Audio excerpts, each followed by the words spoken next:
We got everything online, ladies and gentlemen, dudes and dames, sirs and ma'ams. We haven't been in Path of Exile in a hot minute, but with patch 030 coming and all the notes being out, we gotta talk.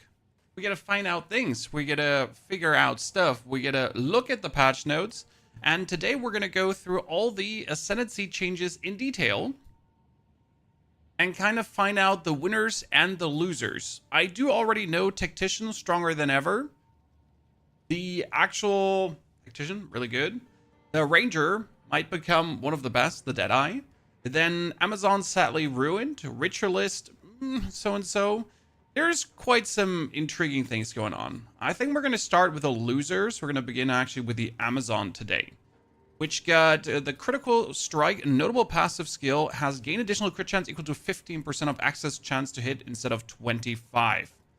Let's actually go onto the Amazon because I have one ready for this so we can read and see what's happening. Pairing of Warbringer looks better right now, to a point where I might actually be interested to finally playing it.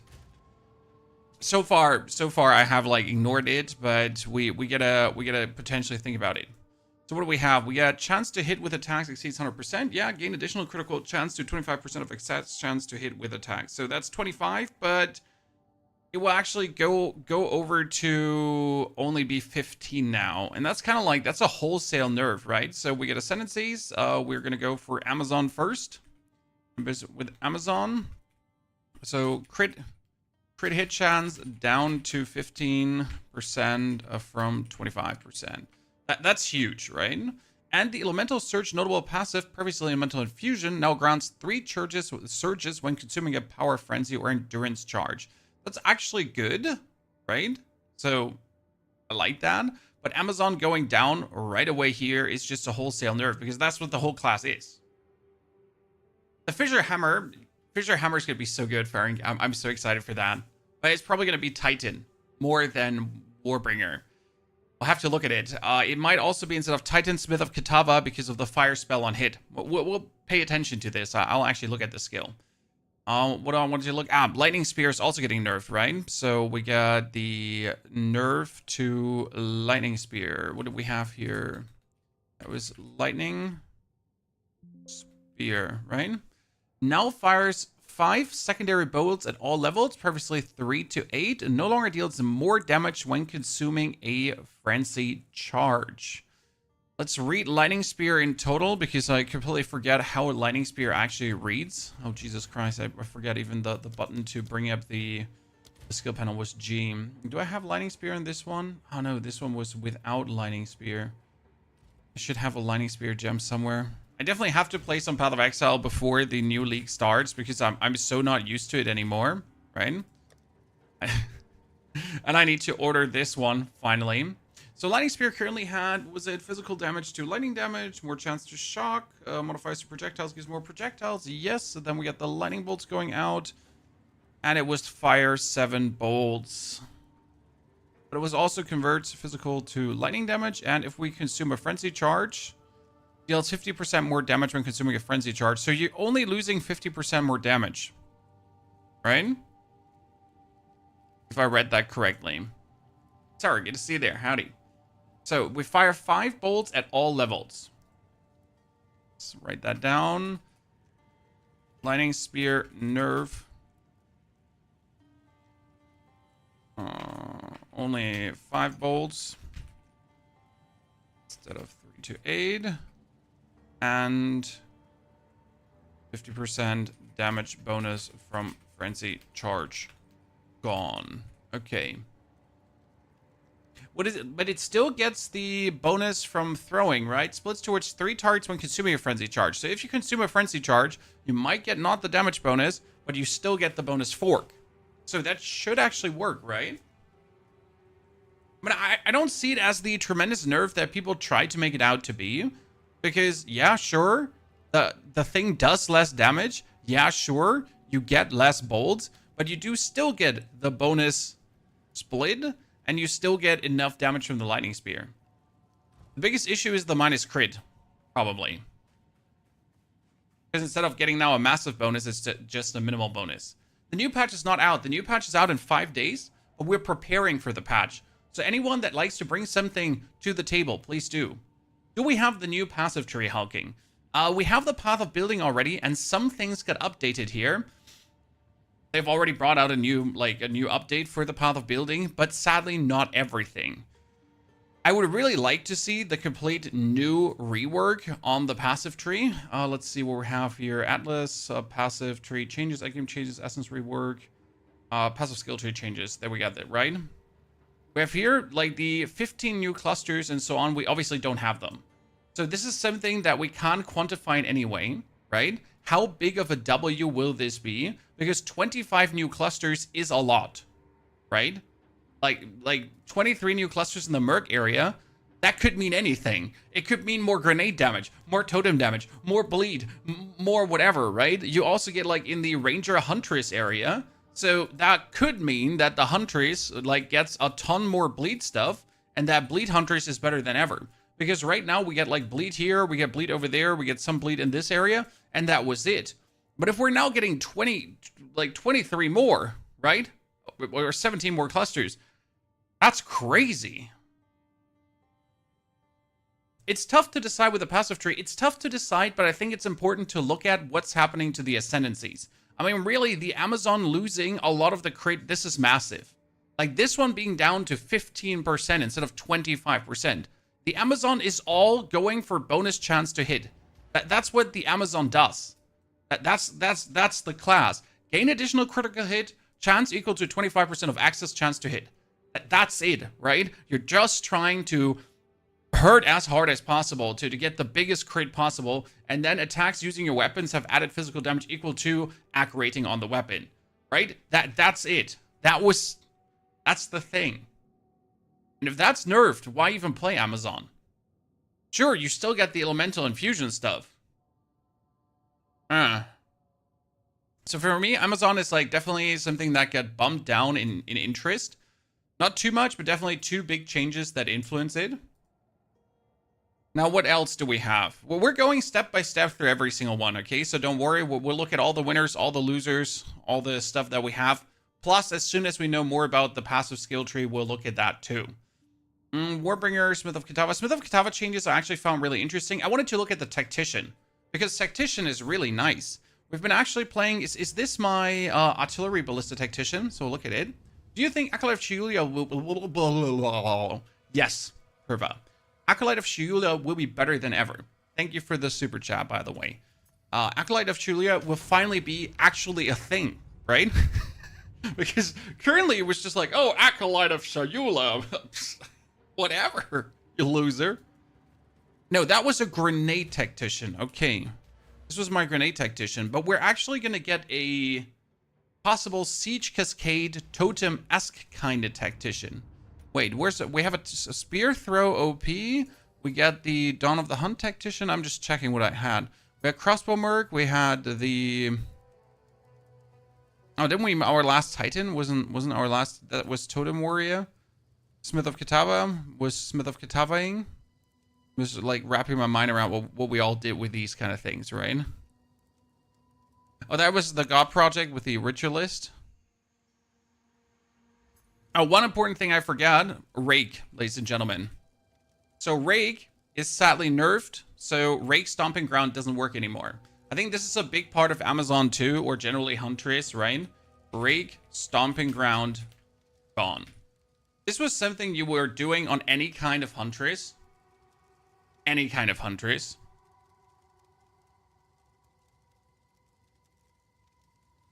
So yeah, that's kind of what stinks. Spearfield is new too. We'll have to pay close attention because Spearfield could still be good with a lot of bleed notes, potentially hulking.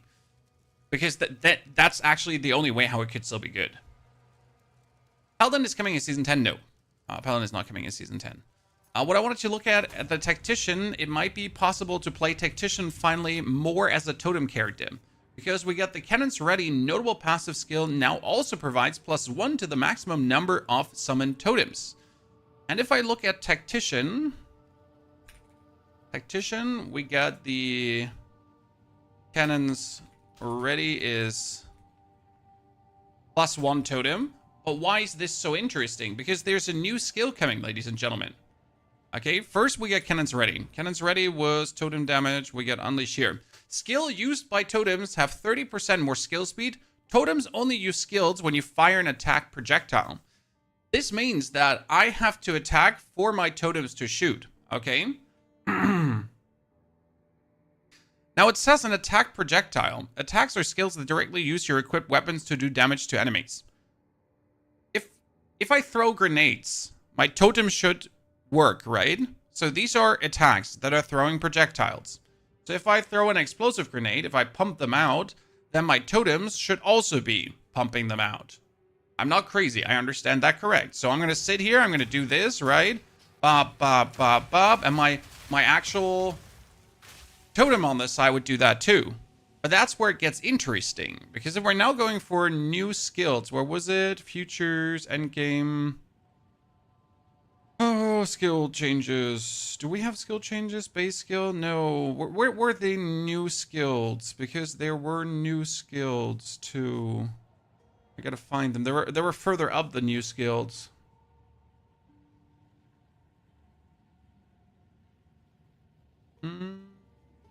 Ah, here.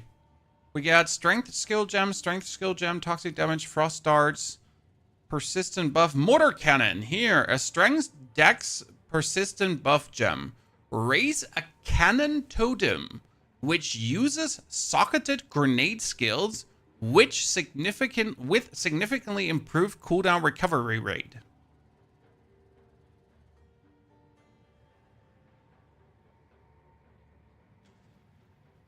So, if I understand that correct, so my Tactician gets totems +1. And we get the persistent buff, mortar cannon, shooting socketed grenades. I see that. I see that correct, right? So, we should be able to get 2 of these totems? Maybe? That I can just slam any of my grenades into. So, for example, if you usually forget to use your oil grenade every now and then, your totem can now shoot that. Or your totem can actually shoot a bonus skills. Well, Palm Monk, we'll get to Palm Monk, Raphael. Don't worry. I'm really interested in that. Deadeye will be the shit. Yes, Deadeye is looking very good. But I don't think I want to play Deadeye and Dre. I'm a sucker for Merg. And Merc is getting 23 new passive nodes. 23 in the actual Merc area, right? Right down here, you're getting 23 new passives. That could mean anything. But if we get more grenade passives, and then I can put that mortar cannon on, so you're actually sitting there, right? You walk into a fight, you slam down 2 mortar cannons, then I start unlashing hell on them, while my totem on the side is also like, pop, pop, pop, pop, pop, and suddenly it's like even more screen-wide destruction. And the best part about totems is, chat, you forget something here. So totems get a general change. Because it now says, let me see if I can find it. Totems, totems, totems, totems, right? There's much about totems, totem.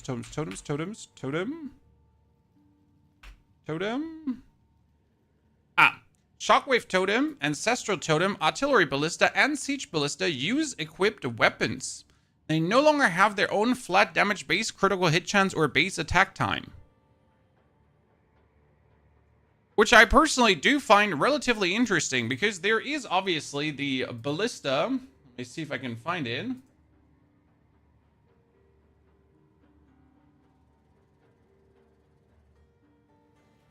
Made that build, right? Ah, yeah, we had the super string clear Tactician that I haven't like covered in a while. A hot minute. I mean, they didn't sadly nerf the Artillery Ballista at the same time as they buff it. But see, this is the man with the sorcerer's head, and we've been playing this Ballista. Like, see, like where you just have the ballistas out and they go like up. But they were always kind of like stuck with your own very thing you were doing, right? They were only able to do their own damage, and it doesn't matter what kind of weapon you had. You only had plus ranks to ballista skills. So maybe this one could be a wholesale buff, if not a nerf, if something. So that could be intriguing.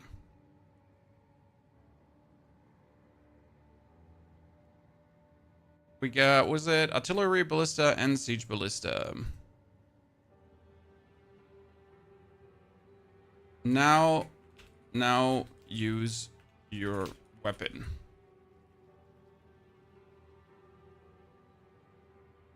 Could be good. Frozen, good to see there. Mario also. I love movement nodes. Don't forget we have sprint now.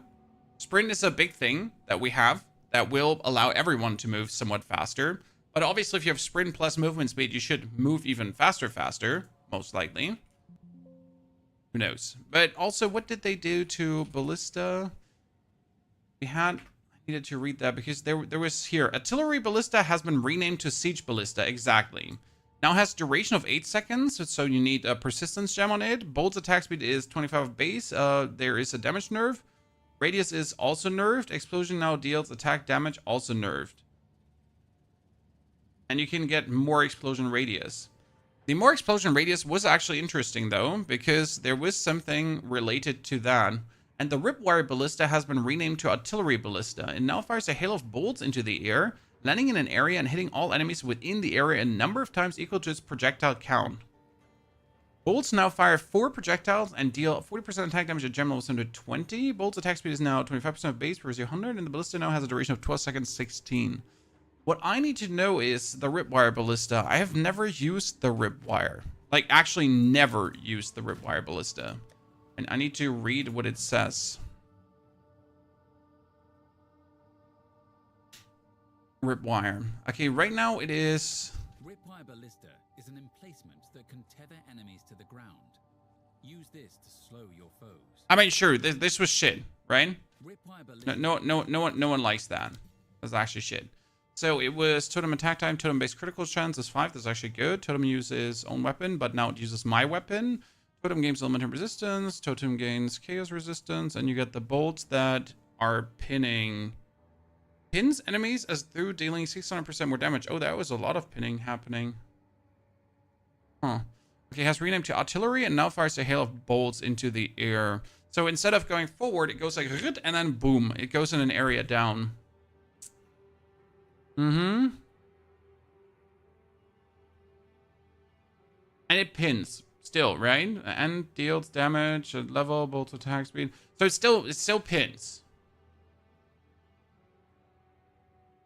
Your OBS is in the wrong scene. It's vertical. No, it's not. You're in the vertical stream that says very big. So like here, see, there is the stream, and it says here in the name vertical, very big.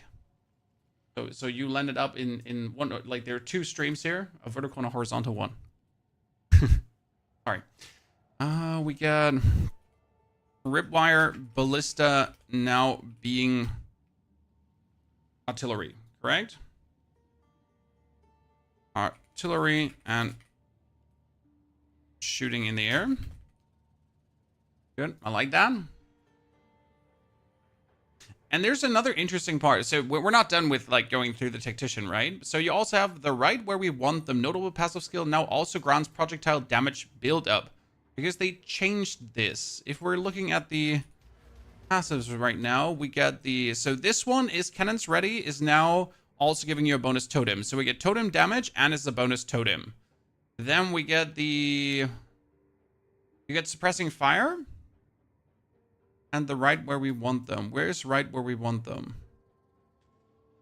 Pinned enemies cannot perform actions. The right where we want them also grants projectile damage builds pin. Okay, so on top of pinned enemies cannot perform actions, we also have the projectile damage builds pin, but they changed suppressing fire. Yeah, the suppressing fire notable passive skill provides 40% more immobilization buildup instead of projectile builds pin. So what we have is now we have the chance to immobilize, and we have the chance to pin. So we have both. We have immobilize and pin. Why ever we would need immobilize and pin? Because isn't that the same technically, right? I mean, pin is... once the spell passes the enemy's pin threshold, they're pinned, preventing them moving, being moved, or evading for 4 seconds. They're also light stunned when they become pinned. Pin targets count as immobilized. But that makes no sense. A target is immobilized if it cannot move, for example, due to being frozen, pinned, heavy stun. Huh? But how did, huh? How does, like, but that, what? So we have the one thing doing pinning and the other one immobilizing, but it's exactly the same, but,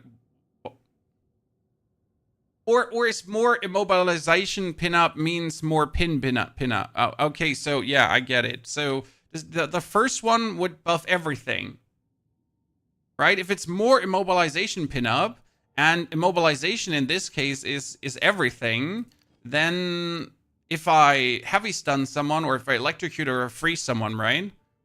So if I do any of these, it gets more build up. So I can freeze people easier. I can electrocute or heavy stun, I assume, on top of pinning better. Right? Surely that's what it says. The Polished Gear notable passive now provides deflection rating equal to 20% of armor and no longer grants 100% of armor's extra stun threshold. That's actually pretty good. I mean, Polish the Gear was here. Gain 100% armor's extra stun threshold and gain 100% of evasion rating as extra ailment threshold. It wasn't bad, but now you're getting deflection rating, and deflection is the new thing on top of evasion, where you can not only evade attacks, you can also deflect attacks, right? So, let's go for Polish Gear. Polish Gear. Notable. 20% of armor as deflection rating. That should be very nice for just overall survival on the mercenary. Suppressing fire, we had that. The supporting fire skill granted by Unleash Hell. Notable passive no longer grants minions from this skill have 1% extra AC rating per dexterity. That would be the here. Grant supporting fire. That was minions from this skill. Yeah. Recruit artillery minions that take up position behind you. That was when you have like the supporting fire and they go like exactly. Instead, minions from the skill have a 1% increased area of effect per 3 dex. The death from a buff command from supporting fire deals approximately 3 times more damage at all gem levels. Wow.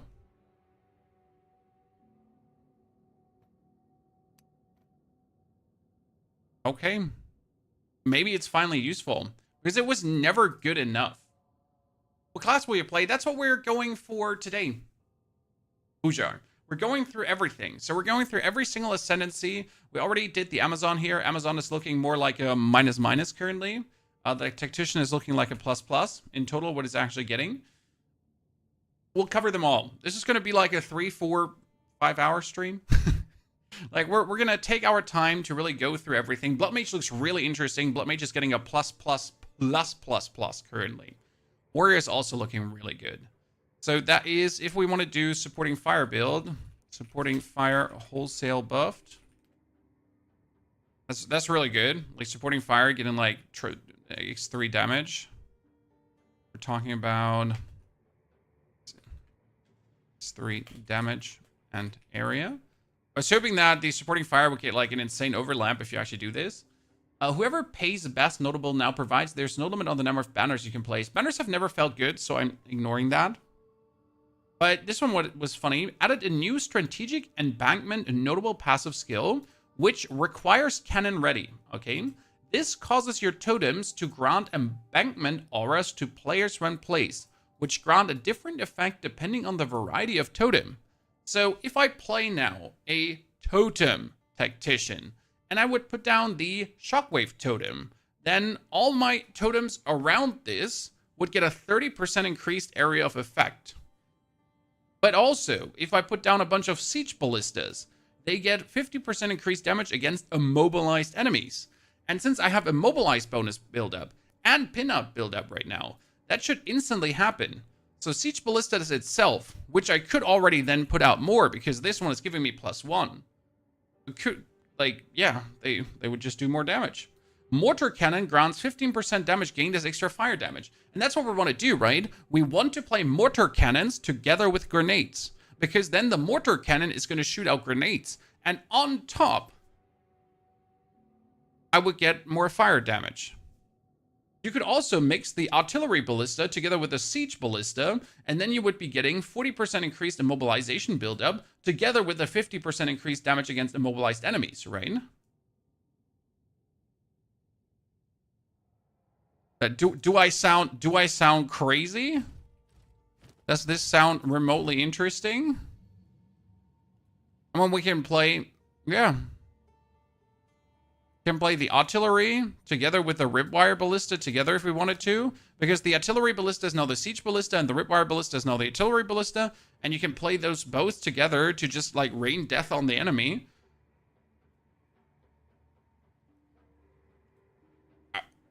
You know? I like the idea behind this, right? So currently it looks for me personally like a full totem tactician could be something good. Totem grenades could be good. Totem mortar cannon could be good. There's definitely a lot of experimentation I want to do with this, as I like grenades anyways. And I think grenades are beautiful. Hundi, thank you for the 34 months of support. Hundi, appreciate you. Thank you and welcome back. I'm going to do a rapid shot fire witch hunter next season. The new heat system is interesting. If it then all works the way we want it to work, right? Some people were saying, what was it? Blood Mage. Yes, I found Blood Mage also really good. So let's, like, we're bumping a bit around, okay? Because I think Blood Mage is so cool what it's getting. Let's pull out Blood Mage right now. I want to give it a quad plus, chat, because Blood Mage is looking good. They changed, like, a lot of significant things about it that was causing so much frustration. Okay, but Blood Mage is technically powerful as fuck. But there were so many things, so many levels of frustration with it because it just wasn't there, if that makes it sense. Okay? So Blood Mage should be able to do almost everything. This is my Detonate Dead Blood Mage, by the way, or it was. I get nerfed. So currently you would have to get the Life Remnant skill, right? Which says skills gain a base life cost equal to the base mana cost. And you also had to increase the maximum life by 3. So it's like already like 2 points spent just to be shit on, literally. And what they're changing is big time that now the small life passive skill prior to Sanguinency has been removed. And now the Sanguinency notable passive skill is free to allocate. The life remnant skill is grants now spawns a remnant on hitting a target. So like we got Sanguinency is free to allocate and hit equals to life remnant instead of crit, and that's huge. Like, right, your spells cost like your spells cost mana, but whenever we hit an enemy we make life remnants that heal us. Spawn a remnant on critical hitting a target no more than every 2 seconds. Every 2 seconds I'm gonna get one now, for sure, guaranteed. And it's free to allocate. That means, as far as I understand, right, that I'm going to get a Blood Mage. I'm going to click this node. I get it 100%. And then I still have 2 points to instantly jump into Vitality Siphon, or Spikes, or Grasping Wounds, right? I don't have to get 4 points to even get anything meaningful. What would be the best build? Best class for a totem build? Technically, Warrior Saint. The problem is, so if we're going for totem, this is, you see the totem notes, right? So that's Warrior, that's Mercenary. So right now the totem nodes are more in the Warrior side, but we're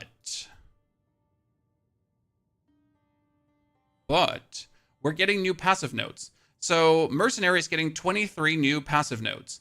Warrior is getting 13. Over here, we're getting 17. On this side, we're going to get another 12 or 13 as well. Up here is another 23. Yeah.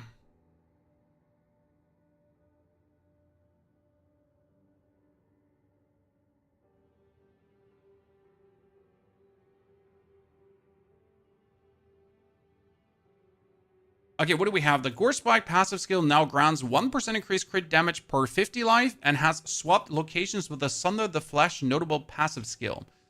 That means Thunder the Flash. Let me check. Thunder was, where's Thunder?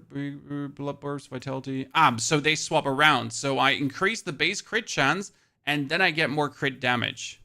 That actually makes sense, right? So it's technically a small nerf, obviously. You have like less scaling on the crit damage bonus, but I think 10 life difference is acceptable, right?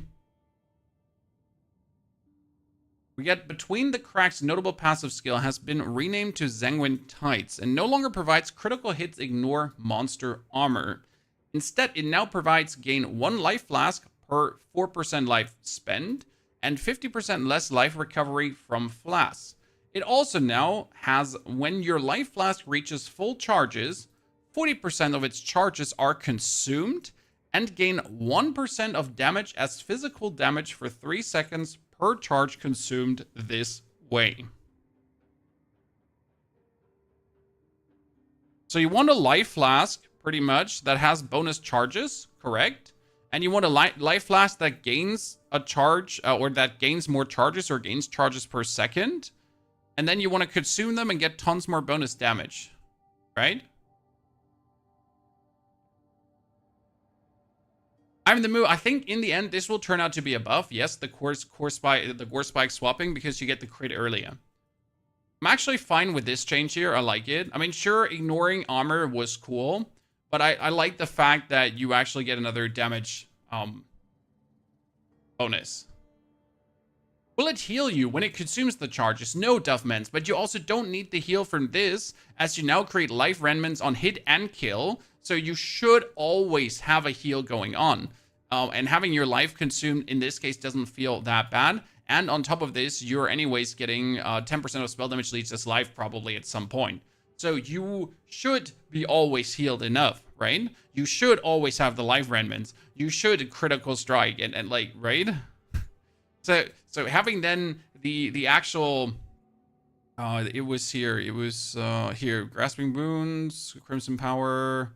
Which one was it? The Between the Cracks notable. Where's Between the Cracks? Between the Cracks. This one here was critical hits ignore armor, right? And more crit chance. And that one is like, you don't have to take it though, right? So it's like crit hits ignore armor. Yeah, sure, cool. But if your enemy anyways doesn't have a lot of armor, it's useless. So that's kind of like, should be a damage boost, right? So let's go with Between the Cracks damage boost with life flask. What I like about the mechanic here is it's an intriguing one, right? You get a life flask chance, and you can influence how many charges you get by also having like your flask get 0.2 charges per second, and on top, obviously, have a life flask with more charges. Then we get Open Source notable passive skill has been renamed to Whisper of Flesh and no longer grants your curses have infinite duration. Instead, it now grants enemies affected by your curse have at least 15% of life reserved. Open source is where? Open source is this. It used to say curses have infinite duration and more curse magnitude. You get this one. And you always use a curse. And this would be minus 15% life on the enemy. Open source equals to minus 15% max health, kind of. Right? I prefer ignore armor than this damage buff, Cluner. It will show if the ignore armor is better than the bonus damage in the long run. Right? Both are multipliers, but which one works better? Considering what kind of build you're going to be playing.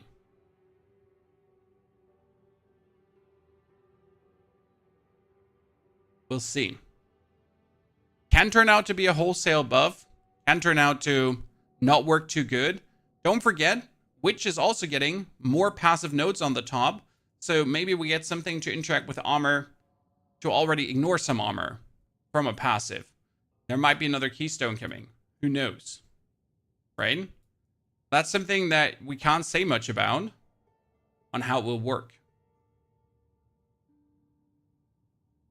At this point, I'm trying to see the upsides and not the downsides of things happening, right?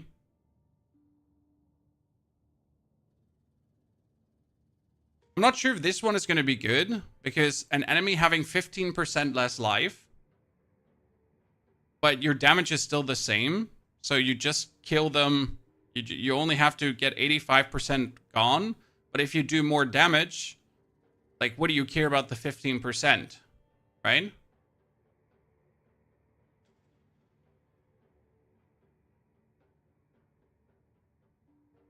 Would I not just like to do more damage in general? And then get that 15% life reserve faster gone? I guess, right? Still think alone that Sanguinency now works on hits and not crits is just... It's just amazing. I mean, before you never wanted to play Blood Mage. Because your first 2 points were just gone. This was your first 2 points, right? Increased max life and Sanguinency. Now you get Sanguinency for free. It said it's going to be free to allocate, right? That's what it says. I'm not blind. I could read this. And since it says it's free to allocate, I can instantly then go into more crit chance. I can instantly go into Vitality 7, Sword, Cracks, Blarps, whatever I feel like. Right, Chan? It says it's free to allocate. Free. Not a single point needs to be spent on it. That's huge. Good, there's Blood Mage. What do we have? We do Chayula a bit later. I haven't read through everything yet. Who do we want to tackle next, ladies and gentlemen? Ritualist has a tiny one. Let's see what's happening to Ritualist. Is there anything interesting? Ritualist. Take this. So I'm not losing the overview here. Okay, what's happening to you, Ritualist? Last time I played, it's been a while ago. Luckily, we have like everything. Was this patch bigger than you expected? No. I did believe them to make a ginormous patch because that's just what GGG does. I mean, they have 3 months to cook and they need to cook. Like, this is not just a new league, right? We're in early access and they need to get this game out of early access. They can't do small patches. This is not Diablo 4. I'm sorry for the comparison, right? This is not a game that's already released and brings out a new league and then reworks some stuff. This is a game that still has to release, so we're expecting a bit more, right? What skill do you play with Blood Mage? Anything, Thomas. You could play with Blood Mage something that profits heavily from crit. So people have been playing, for example, the Lightning Spear that you throw, the actual Lightning Spear, also with Blood Mage. But then they have been just scaling the crit up to throw like a very powerful Lightning Spear, right? It's mainly for that critical strike damage that people have been playing on the Blood Mage to really make it go crazy.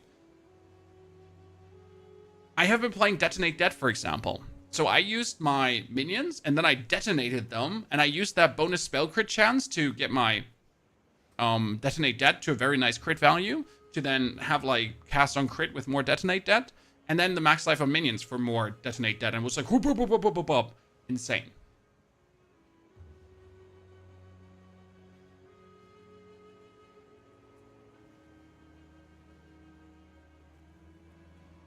Oticus, the class-specific skill changes. Oh, the class-specific skill changes certainly have to be taken into consideration in the long run, too. But first, we're looking only at the Ascendancy changes, and then for more, okay? We got many hours left, sir, to check stuff.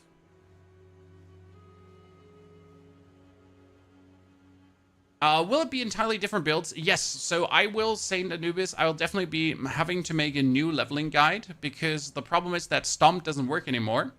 So right now, my main leveling was actually using Rage. Yes, Rage together with Stomping Ground to then just go through your enemies and absolutely destroy them. But Stomping Ground doesn't work anymore. They're taking away the traversal tag from Rage. So Rage is not going to be a traversal skill anymore here. And since it's not a traversal skill, it can't actually then do the Shockwave with Stomping Ground. And therefore, you have to like rethink the way how you level. So the cookie cutter leveling of Rage, Stomping Ground, Rage, not working. Gone. Okay? Absolutely destroyed, sadly. Now let's read a bit for Ritualist. We have, as the Whispers ask, notable passive skill has been removed, and as the Whisper demands, notable passive grants the ritual sacrifice. Huh? So what we have? We had the... Where was the sacrifice? Ah, yeah. This was, as the Whispers ask, ground ritual sacrifice, where you can sacrifice an elite. And then as the Whisper demands was, Ritual Sacrifice can be used on yourself to remove 20% of maximum life and grant a random monster modifier. A maximum of 1 modifier can be granted this way. That's a really good change. Because that means that both are in 1 now. It was bullshit. You needed 4 points to use Ritual Sacrifice, right? To steal a modifier duration is 18.25 seconds. And now you have that in 1. So you can either sacrifice a monster or you can use it on yourself. That's pretty good. Like Ritualist, sacrifice nodes combined into 1. That's huge. The Wildwood Persistent Notable Passive grants 10% increased life recovery rate per 5% missing unreserved life. Previously, it was 5. No one actually played Wildwood Persistence. When we did the bonus ring slot, right? We would do the bonus gain from equipped rings and amulets, so that was like 4 points spent. Then you could also take like the reduced spirit, right? If you wanted to. You had the blood boils to mess a little bit around with them, and you would maybe like you could equip a bonus charm if you wanted to. Now you can actually take the Whisper Demands, because before it was 4 points into this to even be remotely useful, but now I need only 2 points, so I can actually put 4 points into this and then 2 points into that, and then still like, yeah. Wildwood Persistence would be better if being below 50% max life in this game didn't mean getting one shot. I do agree. I think like this makes it somewhat stronger. Right, Ritualist, and like this is a slight plus so far. Is there anything Blood Boil related? No, see, Blood Boil is not even anything Blood Boil related happening. Sad face.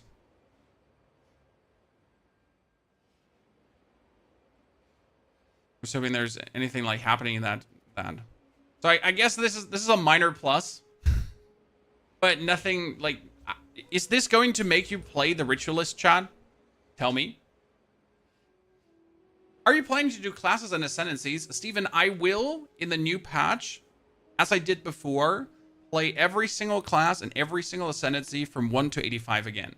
So pretty much the way how my streams work is I will start as a Huntress Ritualist, and then 1 to 85. Huntress Amazon, 1 to 85. Warrior Smith of Kitava. Warrior Warbringer. Warrior, and so on, right? Always from 1 to 85.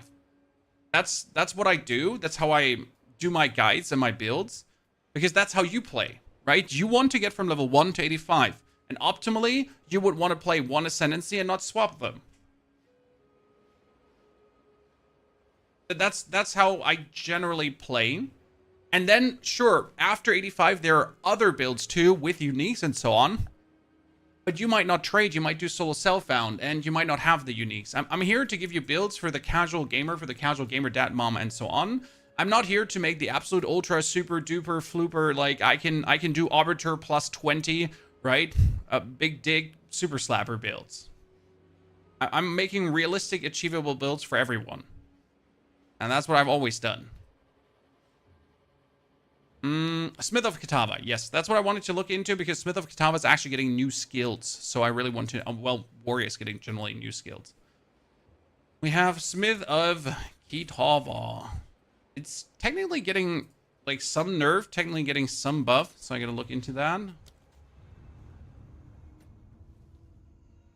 Don't do solo self-found because POE 1 and POE 2's bounce around trait. I disagree, sir. This is my solo self-found characters. We also have the standard, what was it? Dawn of the Hunt. No, we had, who was it? We had my one Invoker. This is most OP possible. This is a solo self-found Invoker, level 90, killed the Arbiter, everything. It was called the God Project, where we went from 1 to 90, just with one character to do it, because why not? Yeah, solo self-found is easily possible. You don't need trading. Trading is just an excuse for being, I don't know, for wanting an easy power curve. Right? If you want to trade, sir, but don't tell people that trading is the way to have fun, because for me, it ruins the game. Trading ruins Path of Exile too. Trading ruins most games, to be honest. My humble opinion.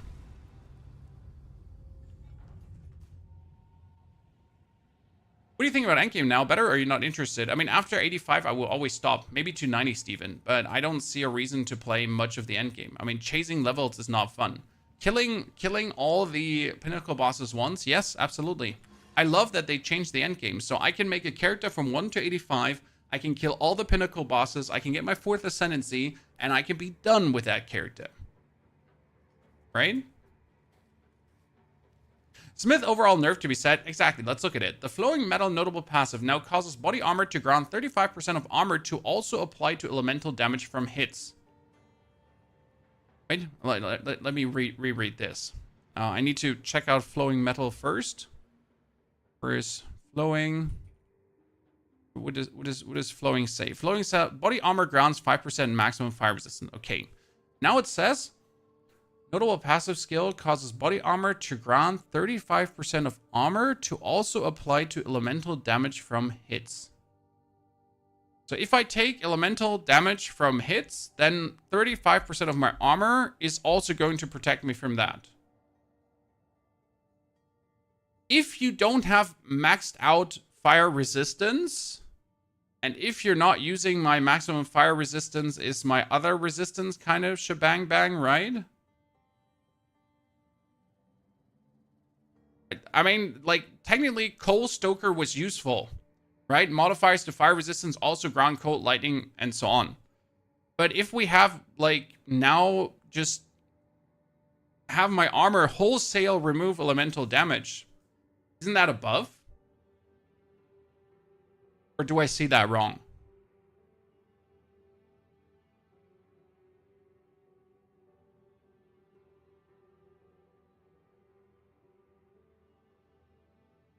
A note for the armor elemental thing. Armor applies before resistance. Well, Isis. So armor might apply before resistance. Yes. But that doesn't mean that this applies that way. Right? So I agree with you that yes, armor applies before resistance and then resistance applies. But who says that this node works this way? We get to see if it actually does work this way. So as Adashis is saying, it's like a fire shield worth 35% armor. Not a fire shield, it's an any shield, right? It says elemental damage, so anything. Technically, flowing metal should be above, right? Let's assume that flowing metal works the way how we would like it to. That it actually grants a meaningful reduction to elemental damage. Flowing metal, 35% of armor equals to elemental damage reduction.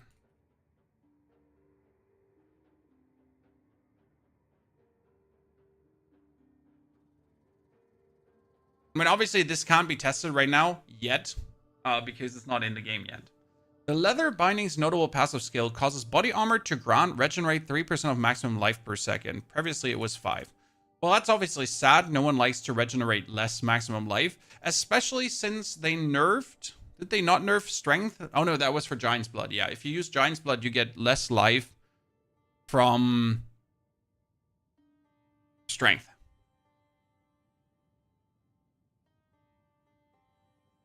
Smith's strength was how easily he overcap resistances. Yes, we're in, but we would assume that, like, how do I say this now?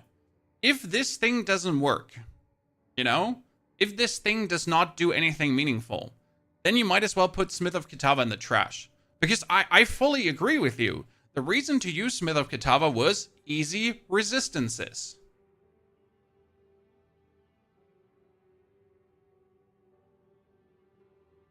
Right? But if this now does nothing, if this is actually shit, then we might as well dump Smith and never talk about him again. So I would assume that GGG is not stupid, hopefully. and they made this calculate correctly. Caveat. Okay, so let's put a big star on this here. As maybe.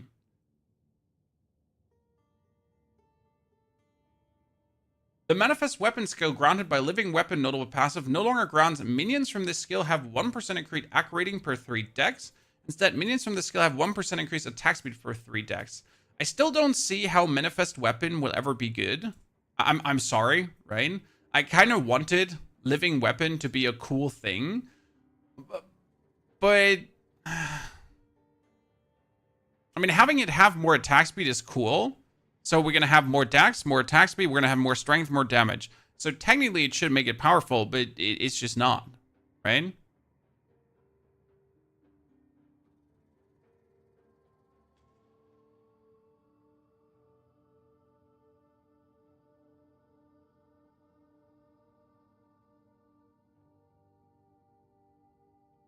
I believe Jonathan said that these nodes also apply before resistance, armor, elemental. It's still going to be good against small hits, but not big hits.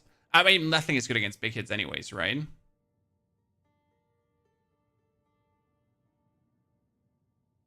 Yeah, the 5% strength is better than this skill. Exactly.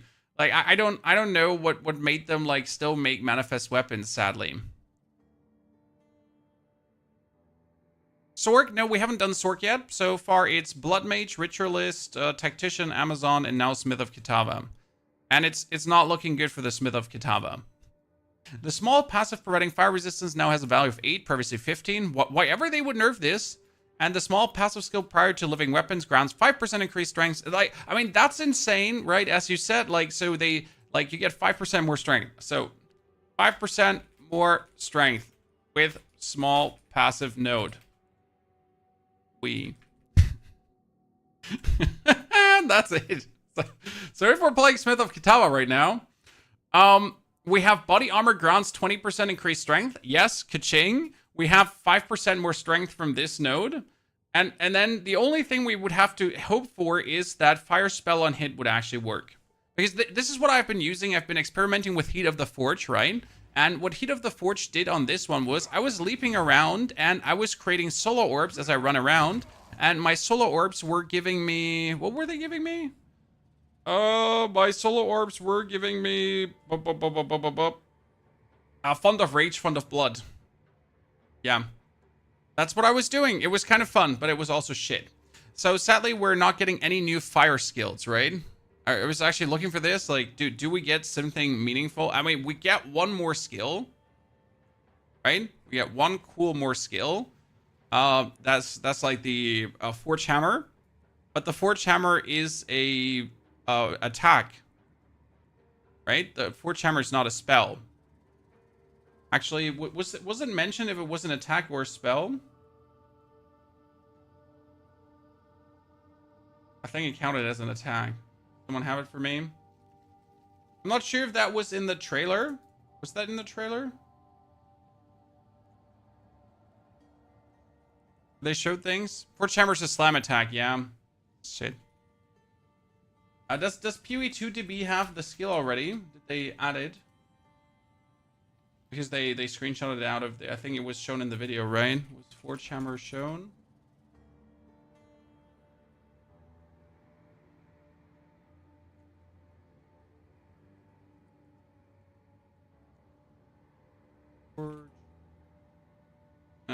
Totally none. Deflect is good against big hits. Yes, that's true. So we had Ancestral Cry. Yeah, we're not getting any kind of like cool fire spell, huh? Well, with this, like, with these things in mind, I would say I have no reason to revisit Smith of Kitava so far. I mean, the only advantage of Smith of Kitava is now that he has 25% bonus strength, right? That's it. We're getting 20% bonus strength, and we're getting 5% bonus strength instead of the that's it.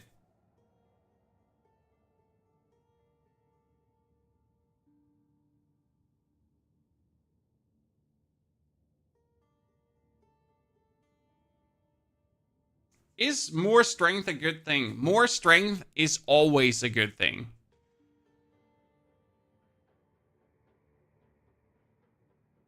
You always want more, sir. But that doesn't change the fact that that's like the literal only thing the class would have. Okay, so Smith of Kitava is getting a big minus. Even more than the Amazon, to be honest. Here, we're gonna get 3 minuses at this point. My main problem is, like, if I look at Smith of Kitava, okay, let's everyone, like, listen, chat, everyone listen, look me in the eyes, okay? Here, I'm staring back. Enough, no kissing, just staring, okay? So if I look at Smith, it was cool to use the body armor. Yay. That made it quite exciting, right? Use the body armor. And then it was cool that you had the resistances. Living weapon was shit. Temper weapon was shit. And then fire spell on hit was interesting, but there's not a single fire spell on hit that it makes sense. So we have a whole Ascendancy that's just shit. This is more useless than Chayula. You know, Acolyte of Chayula that no one plays. I think it had like a 1% play rate. Smith of Kitava is worse. Actually worse. How is that possible? I'm very, very not amused. Okay. Good. Someone said Warbringer. Yes, I've read the Warbringer things. The problem is I've not actually played Warbringer because Warbringer was never too worth it. So let's just check on what Warbringer has to bring to the table. Apart from war, obviously. Might be finally time to make one. Okay, I need to have the path of building out. Where is Warbringer? There he is. So we never played him, but that's what we have the path of building for. I know that Warbringer was being used for... I mean, there was the Warcry build, right? You were using it to get... the actual... Was it for slam skills? For the armor break, right? Yeah. So we're using it for the armor break and the minus armor kind of sometimes people... As far as I understood. Infernalist, we'll get over Infernalist too. The Answered Call notable skill now also provides 1 to maximum number of summoned totems. I mean, that's great. You have Answered Call, trigger Ancestral Spirits when you summon a totem, ground skill Ancestral Spirits, and Ancestral Spirits were like popping out and... Yeah. So now we have more totem life and we get another totem. So that's already great, right? Answered Call is +1 totem. That alone is fantastic. I love having one more totem, especially since they also buffed the altered the mana cost of totems. That totems won't cost way too much in the end anymore, right? Warbringer will be better than Titan for Fissure plus Hammer Throw. Yes, because of the Warcry, right? Since we get like here increased Warcry speed, Warcries explode corpses, and you got increased Warcry speed and then ignore Warcry cooldowns. Because you can throw your hammer, you can put down the fissures, and then if you Warcry on top of the Forge Hammer, it kind of went like boom, explosion.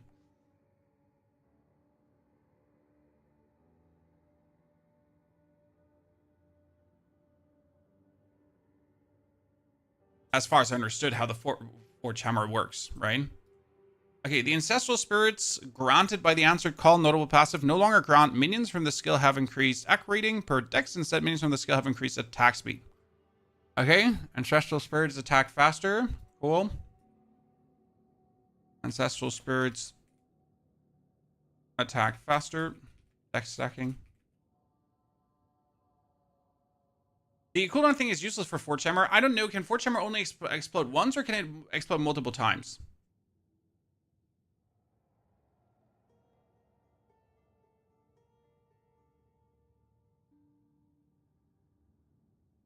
The Great Wolf's Howl notable passive skill has been removed, and the Warcrawler's Bellow notable now also provides ignore Warcry cooldown. Oh, what? Oh, what? I mean, that seems useful for playing Warcry. So this one is gone, right? And you need only 2 points to get Warcry cooldowns ignored and Warcries explode corpses. That's pretty nifty. Or do I see that wrong? I mean, I never messed much with Warcry builds. I know there was a yelling build. I know there was one, right? So getting both, like, to 2-in-1 skateboard sounds pretty good. Yeah, it's great for clear, but alone having this combined is pretty fucking rad, right? So, Warcry nodes combined.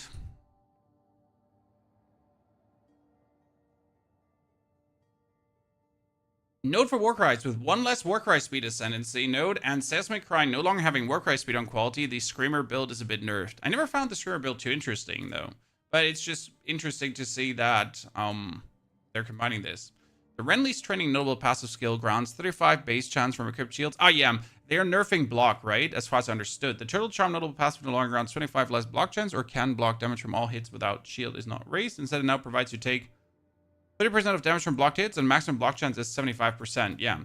Did they not nerf maximum block chance from 90 to 75 or what was it?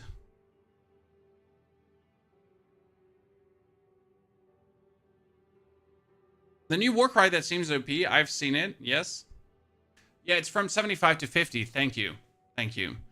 It's actually harsh. So now instead of only being able to go up to 50, I can go up to 75 with this one. Okay. I mean, I guess block chance being nerfed and this one being able to then bring block chance up is helpful. Stacks of Jade granted by Jade Heritage notable passive are no longer lost when taking physical damage from a hit. Jade Heritage says gain a stack of Jade every second.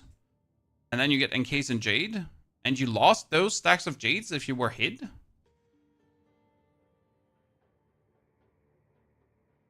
Really? That seems so stupid. I mean, that you would actually lose them on hit. But it's cool that you get them now. Ancestral spirits from the Answer Call notable passive have also been improved. They now appear faster and start using skills sooner. Whee! Ancestral Jade Hulk no longer charges. It instead uses a war cry to buff nearby allies to have 50% increased damage. Their leap sum also has been improved. The Ancestral Jade Hulk was... from where? That when you go encased in Jade? Or where does an Ancestral Jade Hulk come from? Each stack is 1% physical damage reduction. 10 stacks means 10 permanent physical damage reduction. You lost one stack on hit, I think. So what you're telling me is that if you don't lose stacks of Jade on hit anymore, you just have 10% permanent damage reduction?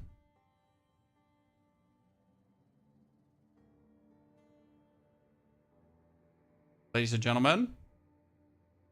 I mean, okay. Unless you activate it, right? Yeah. Okay, permanent 10% is damage reduction.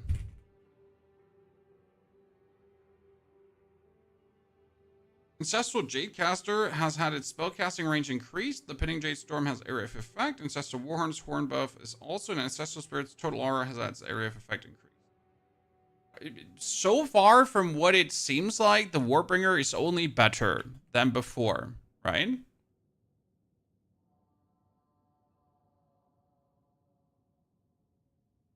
Seems like a wholesale buff to the Warbringer, making it more attractive than playing Smith of Kitava or even the Titan. Did they do something to the Titan, or is the Titan still... They do nothing to the Titan? I thought they changed something about him. I know they changed the Titan's Grasp, right? The Giant's Blood, sorry. I know that the Giant's Blood Keystone passive now halves the amount of life granted by strength. So I know that one. Yeah, but the actual... So we can keep Titan is untouched. I think that's in itself is good. Yeah, like Titan is just good because like considering that we're getting 15 new clusters to the warrior area of the passive tree, and the Titan itself is being used a lot for bleed builds, right? Because if you go for a Amazon bleed build, so a Titan spear, you would get obviously all the bleed nodes here very easily, right? That's why we use then Titan to then get the 50% bonus to small passes, and then you would get like chance to bleed like more and more magnitude of bleed, because it's hard to get magnitude of bleed. But with the Titan having all of these 50% increase, you get like way more magnitude of bleed on top. So yeah. We don't have the final patch notes yet. Well, I would assume that this is more or less the final patch notes, right, Frozen Tundra? I mean, if the Titan was touched, we would have gotten it in here. Like, if it's not in, there's not going to be, oh yeah, by the way, we forgot to tell you that the Titan is completely nerfed. Why didn't we tell you earlier? Well, you know, too many words in these patch notes that are already like 4 billion words long.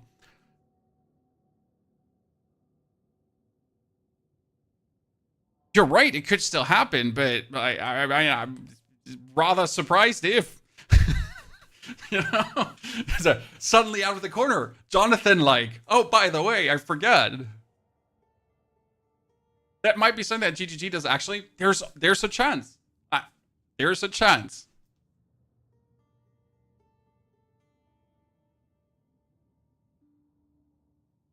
But something notably as a big nerf to an Ascendancy should really be in.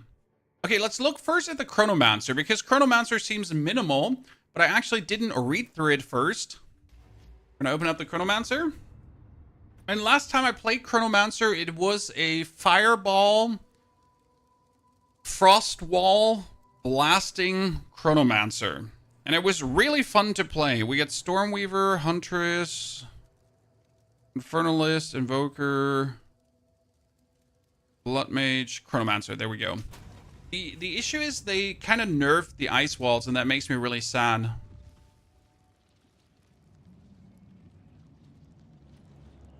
Because you had like the ice walls that you put up, right? And then you explode the ice walls that you put up, and it was like super fun here. Frost wall, and then you shoot like your fireballs into the frost walls and they break. But they nerfed that a frost wall has to be alive for 0.5 seconds or 1 second to actually do full damage.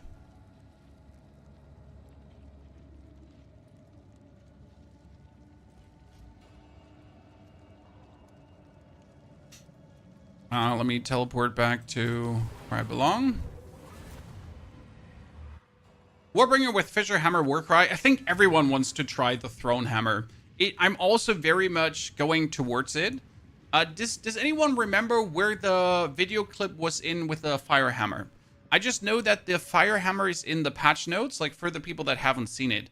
I just, for the love of God, can't remember in which video clip the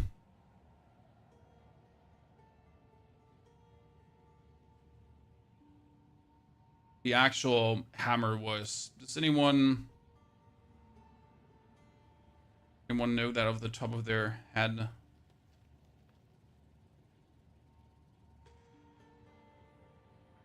Well, that was the Q&A.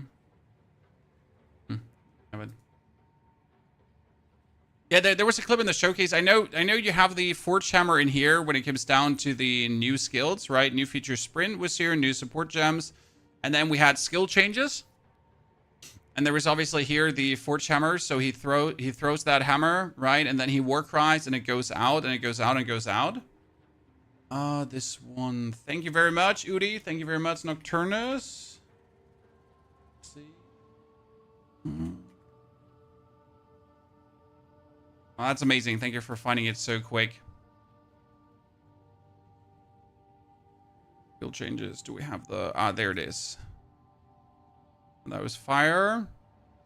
And also now your Frost Wall can make things go freezy, right? But I wanted to have the Throne Hammer completely clack through this. Boring. We want to see a cool hammer. 1815. Oh, wow. I was so far. Thank you. 1815. I could have looked forever. So we get our good old Huntress that no one... Like, I find in these clip showcases, right? No one would play the Huntress like this. So this is the hammer. Okay, ladies and gentlemen. You throw it. Oh, no, that was fissure, right? This is just fissure, and then more fissures.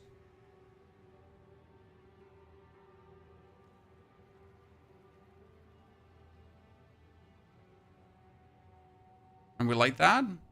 But that's Volcanic Fissure. Obviously, what did they do to Volcanic Fissure, by the way? That was changed. I have to read over. Because I know they did something to Fissure, but I completely forget what they did to Fissure. Here, that's the hammer, so you can throw it, and it has like an impact kabam, right?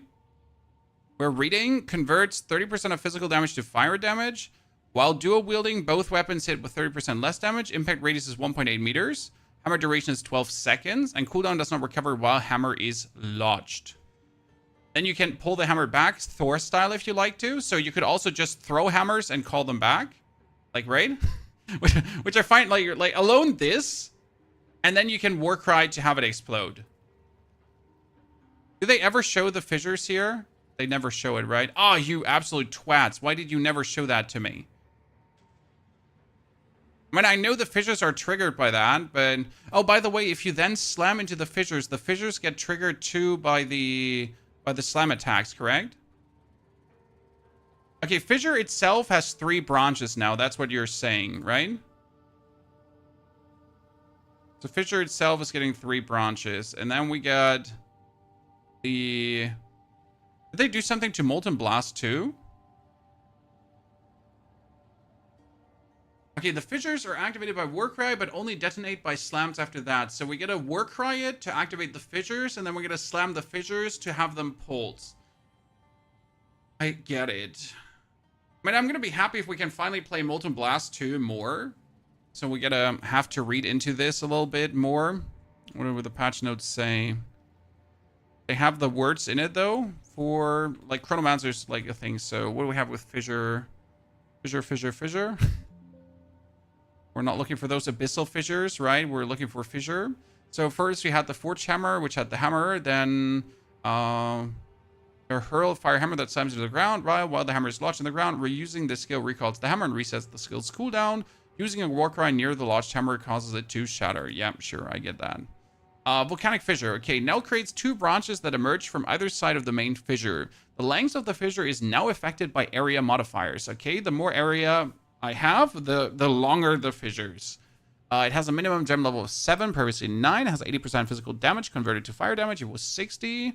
And now deals of attack damage at gem level 9 to 20. It was 163. Aftershocks cannot trigger more than once every 0.2 seconds. Okay. Quality now provides 20% chance to cause an aftershock. And if I would cause aftershocks, I would do more fissures, right? I would do fissure. Fissure itself is a slam attack or not?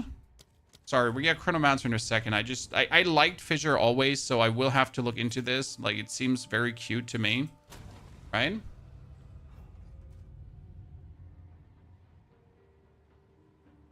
Minions always hit with attacks is very cute, as it should be, in my humble opinion. Where's Volcanic Fissure? It is a slam attack itself. If I fissure into my fissures, does my fissure trigger my fissure? No? You get to use a different slam attack, right, to trigger the fissure. I get that. Provides cause an aftershock instead of 0.4 fissure. Allied slam attacks now trigger Volcanic Fissure. Okay. Retriggers are now treated as aftershocks and will scale with aftershock specific effects. Uh-huh.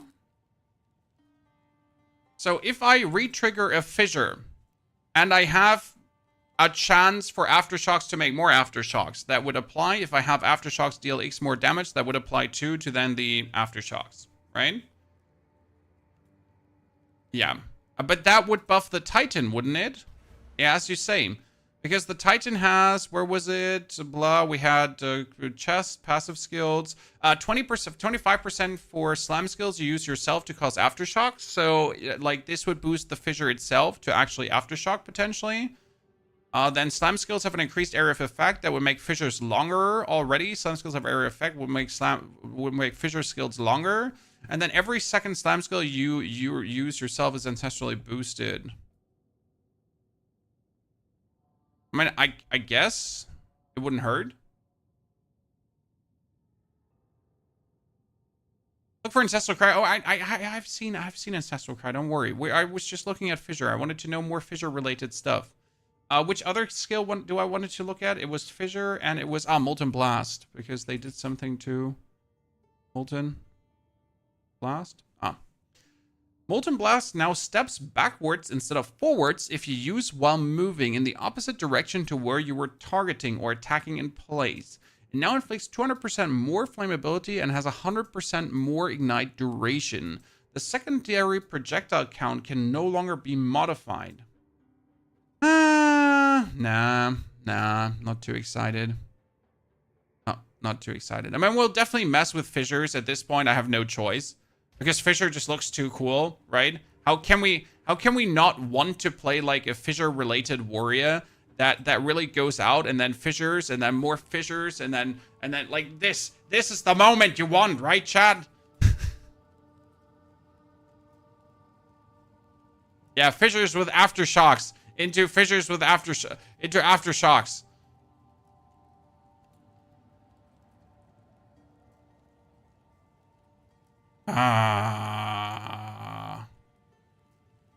Is Monk going to be a meme build? No, Monk is definitely not going to be a meme build. Monk Unarmed is actually going to be a real existing build.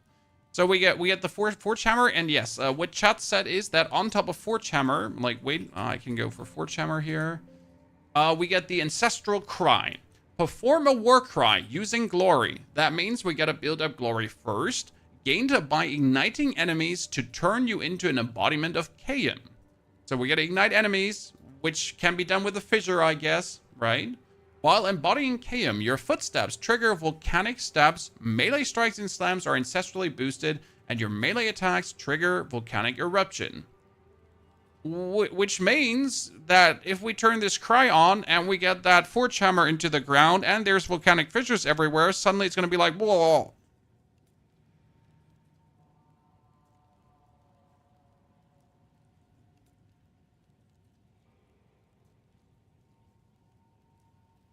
Yeah, so you don't need the Titan and the ancestrally boosted node. I agree, Udi. But if it's not Titan, who's it then going to be? Right? I mean, Titan still has the undeniable advantage of having the hulking form. I mean, that's the reason why we're playing Titan. And obviously, Earthbreaker could have your fissures fissure more.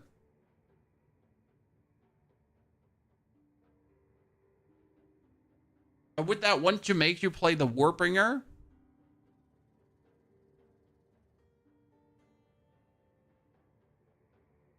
Yeah, I know that Warbringer can break armor with all damage. I understand. I understand, he says. And there's the support for fire explosion on armor break. I understand that too.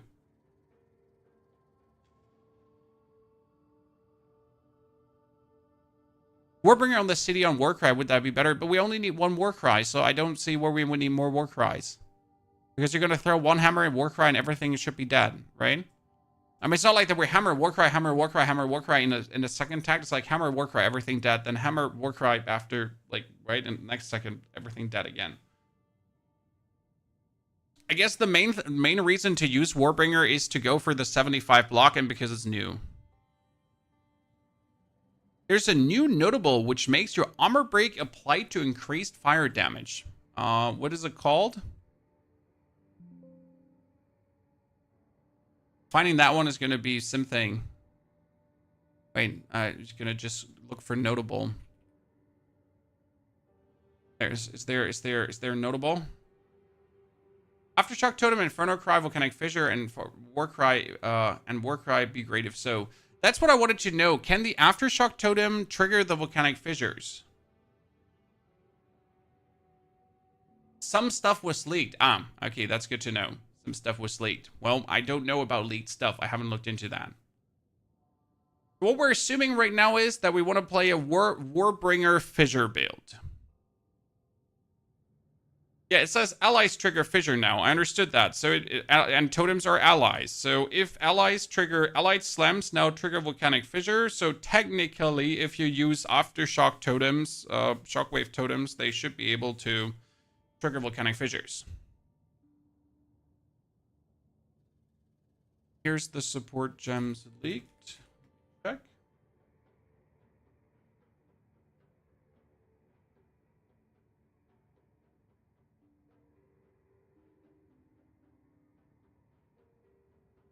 Well, that's too big of a list to go through. And I'll trust leaks as far as, like, my nose is long, which is pretty long, so forbid. Yeah, fissure is definitely on my list as one thing I'm the most interested in. It's finally living the fire fantasy of Titan that I could never live.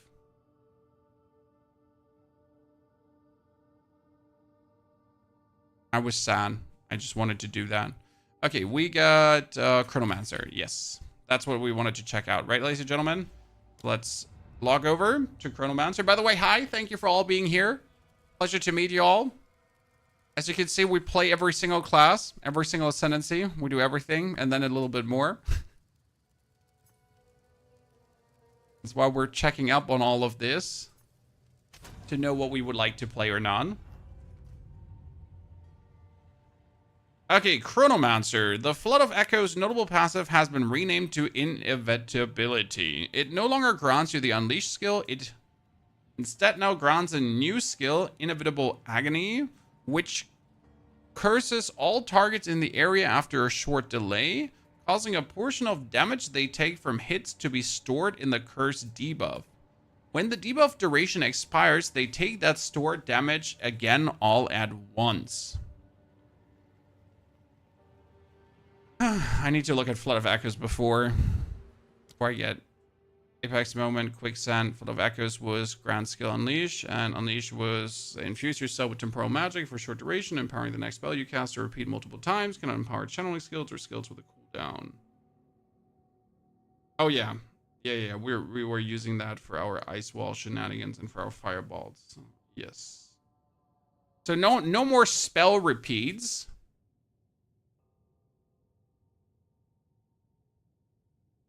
It does seem a bit broken. Does it seem a bit broken?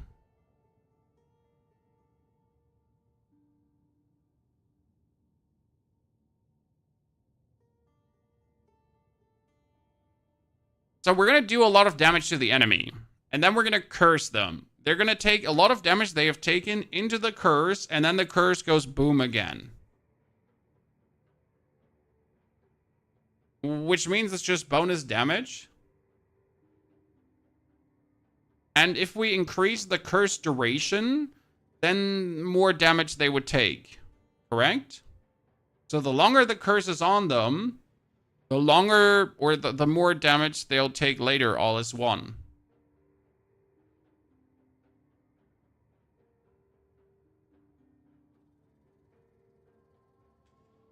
And if it's dealing chaos damage, a Black Flame Keystone will ignite with it. I mean, even from a base standpoint, without thinking further about it, it sounds fun. Okay. So, Blood Echoes. Go for Chronomancer. No more Unleash.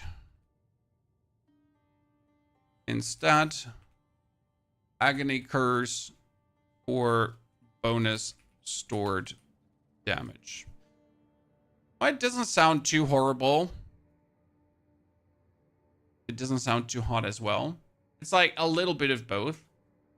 The Quicksand Hourglass notable passive no longer grants every 10 seconds gain 50% more cast speed for 5 seconds. Instead, it now grants Sands of Time, which grants 60% cast speed, scaling down to 1% over 10 seconds, at which point it will then scale back up to 60%. Sands of Time also grants 1% increased area of effect, scaling up to 60% over 10 seconds, at which point it will then scale back down to 1%.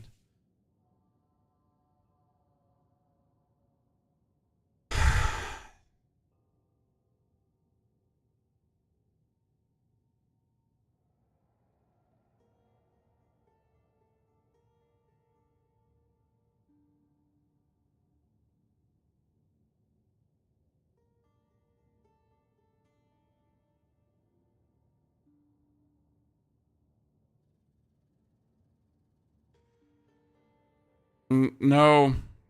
Just no. I mean, like it's not terrible, but it's also just like big sigh, right? Yes, sure, it fits the Chronommancer. Like, it really fits the Chronommancer.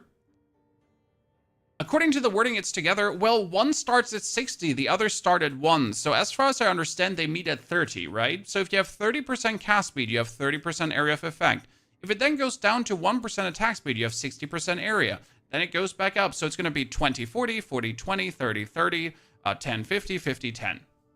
That's as far as I understood now how the Quicksand Hourglass works. So like an actual hourglass, right? That turns around and either you have like 10% area, 50% attack speed, 50% area, 10% attack speed.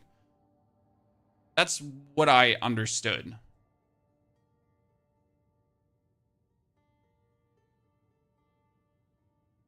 But I'll say, like, it just doesn't sound great.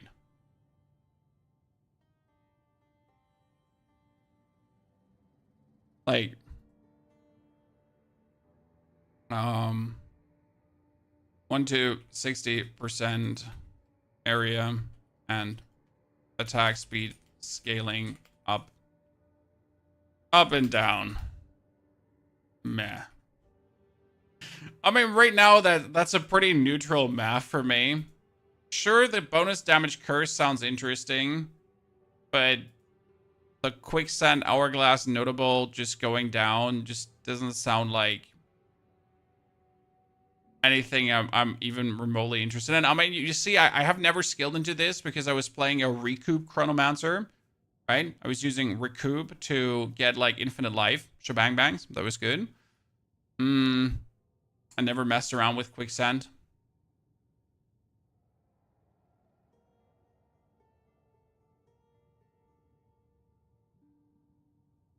Have you gone through Monk? Nope, we're still doing Monk. See that, like, this is the document, ladies and gentlemen. The document so far. So we've had Amazon, we've had Tactician, Blood Mage, Ritualist, and Smith of Kitava, Warbringer, Titan, Chronommancer. We can go over Stormweaver. People have been hounding me that Stormweaver is cool now, and I need to talk about Stormweaver, and Pony, have you talked about Stormweaver yet? So let's talk about Stormweaver, I guess. What does it do? Well, we all know that Stormweaver has already been the #1 choice over Lich, over... not over Lich, over the Chronommancer by far and wide.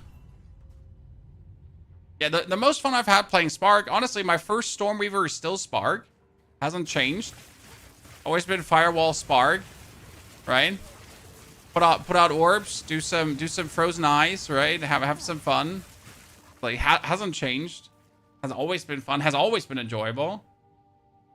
Okay, what do we have? The Elemental Storm skill granted by Tempest Caller notable passive has had its cooldown lowered to 3 seconds at all levels. Okay, what's Elemental Storm? I'm saying that because I've obviously never used Elemental Storm. Where's Elemental Storm? So that was here. Ground skill, Elemental Storm. Trigger Elemental Storms on critical hit with spells. And Elemental Storm was deal fire damage, cannot deal critical hits, deals damage every second. Storm radius is storm duration. Enemies inside the storm are hindered. And the storm did also do lightning and cold. I think I've seen an Elemental Storm build, but I'm not entirely sure if I remember.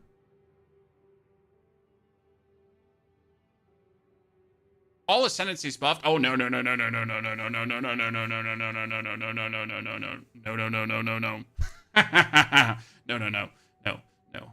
Definitely not. So creates a stationary fire cold lightning storm at a target location for a duration based on the highest elemental damage type for the hit that triggered the storm. Hits which do not deal elemental damage will not trigger the storm. So you could just trigger a ton of elemental storm shebang bang. Yeah.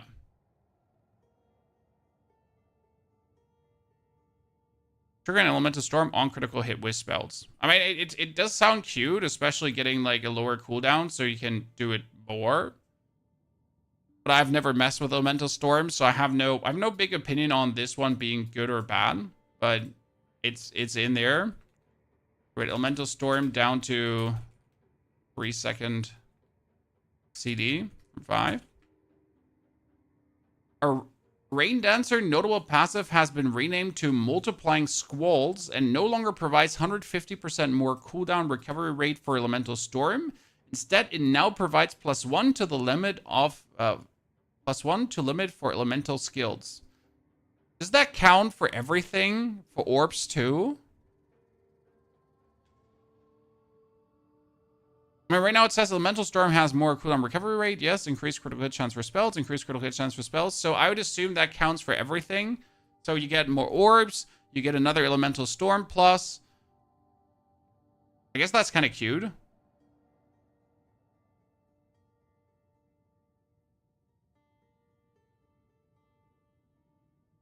Down to 3 seconds cooldown, but you don't have the cooldown recovery rate, so it's almost no change. Kind of feels like it, right?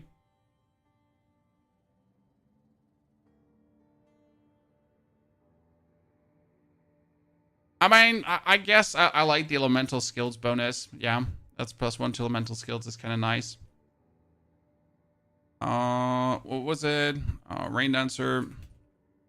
Let's do +1 limit elemental skills. Orbs. Woo.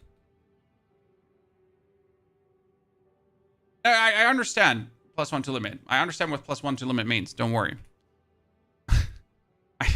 I have brain. I understood. The Force of Will notable passive skill no longer grants 1% increased effect of Arcane Surge on your 25 maximum mana. Instead, it now grants 20% of damage is taken from mana before life and 20% increased magnitude of Arcane Surge on you per 10% missing mana.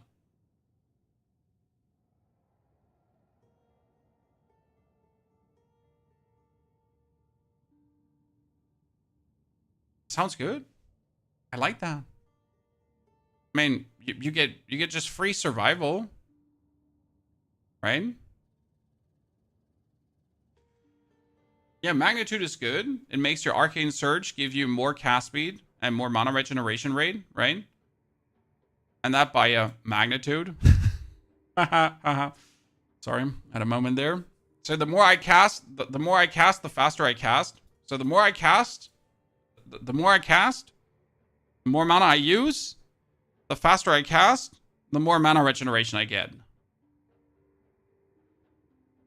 I saw someone talk about a 0 mana build for that for much damage. That's already thinking too fast, Ryan. Like, so how do I put this now? There are crazy ways how to absolutely max out these effects. My question is mostly, can I use this as a normal person that's playing through the game, right? So if I decide to play Stormweaver and I want to level from level 1 to 85, do these things like the +1 to elemental limits, does the more magnitude, right? Is this something that will, as a normal player, have a actual impact on what I do? And not only as someone who goes like, right? The super blasters. And I think that makes sense. So Force of Will is 20% damage taken from mana plus Surge magnitude for missing mana. Also, Maddie, good to see you there, brother. I'm very pressure. Appreciate it. Exactly, Ryan. Because the question is not how can you break the game. Because someone like you have all these crazy Path of Exile 2 theory crafters who will definitely break the game with this kind of stuff. And I'll watch that video and I'm like, wow, if I had these 4 unique items, I could do the same. And then I'm going to look into my inventory. I'm going to be like, I don't have these 4 unique items or 50 divines to buy them. Well, let's forget about this build. Right? It's like, oh, I have this very cheap, overpowered build for you. You only need 100 divines to play it. Checks my balance. 50 exalted. Well, good luck with that one. Will there be a mortar-focused Expo build? Ian, yes. We looked at the Tactician, and I will definitely play Tactician with cannons ready, with a mortar, and potentially I will try out a full Ballista Tactician as well to see how well it works. The problem is that Cannons Ready requires you to shoot skills to have your totems shoot skills, and that usually makes your totems shoot slower. That being said, there might be a way to have like a full grenade madness happening where you throw grenades and your mortar totem throws grenades and we're all throwing grenades. Yeah. Hopefully. So that's in the list. Good. Where were we stuck? Force of Will. Sorry, I got derailed a bit. The Scouring Wind's notable passive has been renamed to Storm's Recollection and no longer grants exposure you inflict lowers affected resistances by an additional 12%. Instead, it now grants remnants you create reappear once 3 seconds after being collected.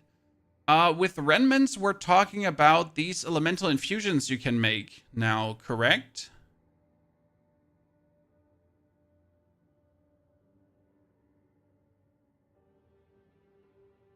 If I'm not mistaken. Yeah. So we got here, what was it called? Elemental Infusion. Added a new mechanic called Elemental Infusions that many elemental spells interact with. Some skills create infusions of a spell element as remnants on the ground, which can be picked up to grant you the infusion. Other skills can consume infusions of a specific type to grant additional bonuses depending on the skill. Some skills consume infusions that match the skill elemental types, while others have cross-elemental infusions. So that means that our Stormweaver has a skill that gives us now...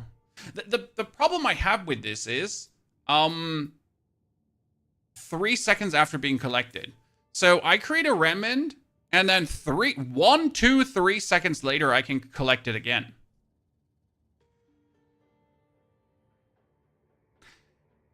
And I have to walk over it again, right?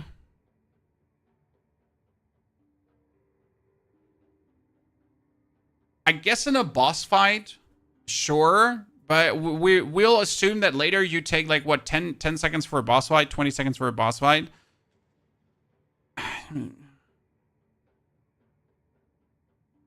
Okay, it's fine.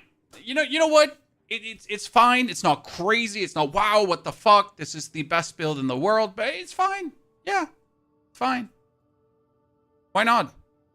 I mean, we're Scouring Wind right now. It's on the side. You get increased elemental damage, you get double remnants. Why not? Scouring Wind. Equals to infusion, remnants appear again after 3 seconds.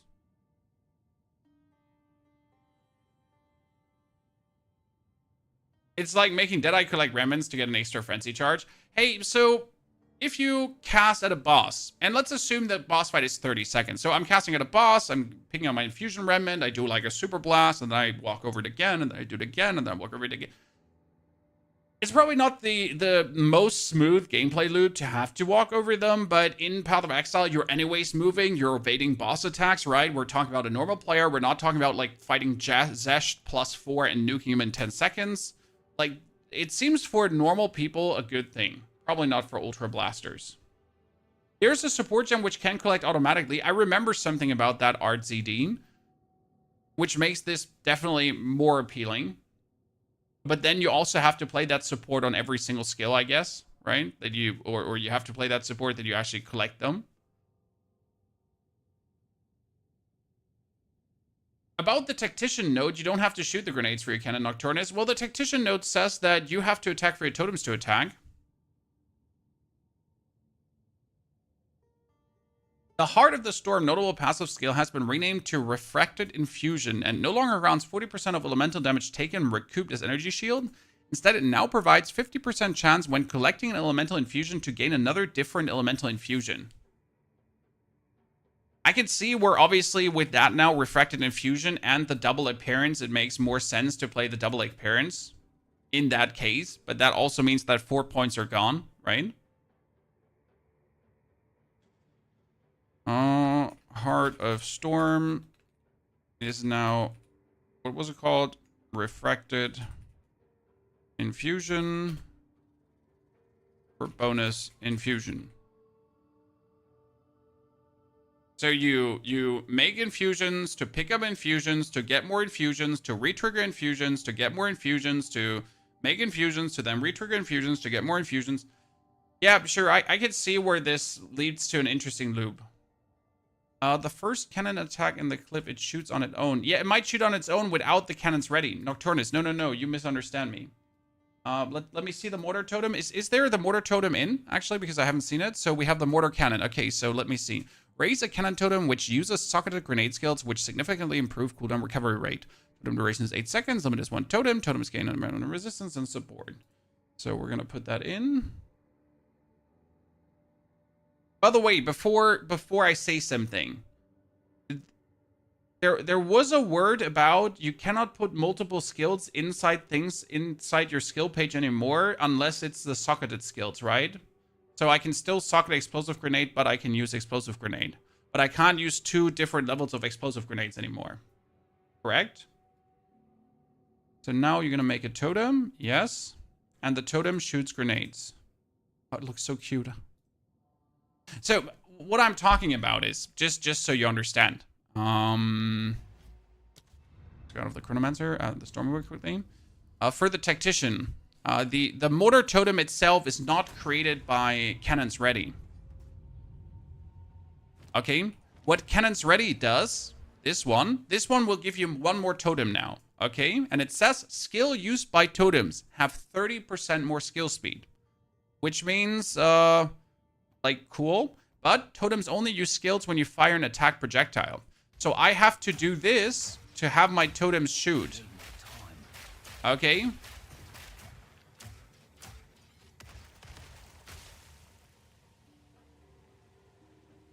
Yeah?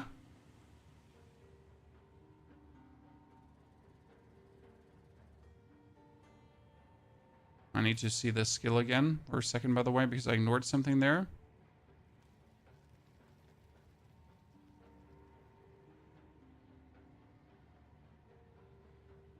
Oh, because I missed something. Oh, it says 78, cost is 78 mana. That's fine. And it doesn't need much strength and doesn't need much dex. Raise a cannon totem, which uses socketed grenade skills, which significantly improve cooldown recovery rate. Yeah, sure. Can you use the passive node for unlimited totems? The passive node here just gives +1 totem now at this point. Okay? So you could summon 2 mortar totems. Like, I could be here in this tree without taking a single totem node, right? This is the interesting part. I don't have to go over here. I don't have to take a single totem node. Okay? I could just summon the mortar totem like that. Just 2. Boom. With this. But I could also spam mortar totems, and then I could invest in attack speed and only use like 2 grenade skills or so that I walk into an opponent, I summon like 1, 2, 3, right? Of my mortar totems, and then I go bop, bop, bop. Or I would actually go for crossbow shots and use like, and on every crossbow shot have them go out. I mean, this would obviously require me to use a skill that has like a lot of shots going on, but then you go like mortar totem, and then like, you know, bop, bop, bop, bop, bop. Would this work with rapid fire? Well, so the skill itself says totems only use skills when you fire an attack projectile. Now, what I didn't what I'm not entirely sure about is when it says attack projectile, right? As you question, this is 1, 2, 3, 4, right? So whenever you fire an attack projectile, not the amount, so this is not like 4, so it doesn't attack 4 times. I just fire attack projectiles at this point. So what you're saying is now, what if in this case, you would be using rapid fire? Or what if we use high velocity rounds and it goes like, not high velocity rounds, rapid shot, yeah. You use rapid shot and you build it up and then you go like, bop, bop, bop, bop, bop, bop, bop. Does it also make your totem go bop, bop, bop, bop, bop, bop, bop, bop? Do they have the same attack speed as you? No, they don't, Send. If you make totems with cannons ready, do they have the same attack speed as you? No. They only attack if you attack, but if they don't have an attack ready, they won't attack. Okay? So they will still attack with the attack speed that is attack speeding, and their attack speed nowadays is bound actually to your weapon, right? But still though, like only if they have an attack lined up will they attack at the moment. So you can't force them to attack, kind of. Like, right? It's not like I attack, they attack. It's like if I attack, they would attack. Probably gas attack mortars with explosive shot is the way. See, that's the interesting part. Maybe explosive grenade mortars with gas grenade is the way. Because what if I now do gas grenades and my mortars would do explosive grenades automatically? So I summon mortars, right? And I go for gas grenades, and they, like, whenever I shoot a gas grenade, they shoot explosive grenades. Right? That means I'm going to stand here and I'm going to just put out the gas grenades and they're going to put the explosive grenades and then we just work in tandem together.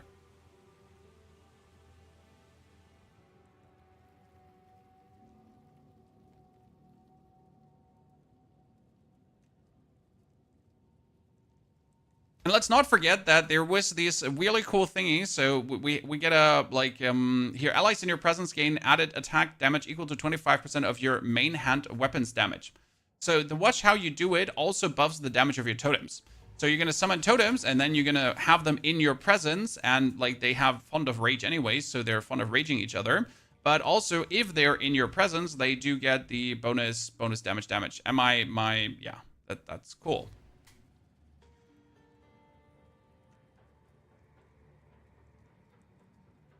Will that be crazy? I don't know. But I get a mortar cannon totem. I don't care if that will be crazy. What I'm asking myself is, so like, if like blah blah blah blah blah. Let's. I need to get the skill again. Oh Jesus Christ, it's so hard to get the skill. So let me make a screenshot of this one quickly, so I don't have to look it in. So what I'm asking myself is, since the damage of totems is now down to your damage, right? So in case we missed this, I assume mortar cannon does the damage of the grenade skill in it. Wait, mortar cannon is actually different. So mortar cannon does the skill that does the damage of the grenade in it. That means that the mortar cannon's damage is only determined by all the grenade stuff that we're having, right? Like more grenade things. And also if you have like grenade do here the grenade damage stuff and so on, and the grenades have a chance to activate twice, that should all influence the damage from there, right? And generally, like, projectile damage should also influence that.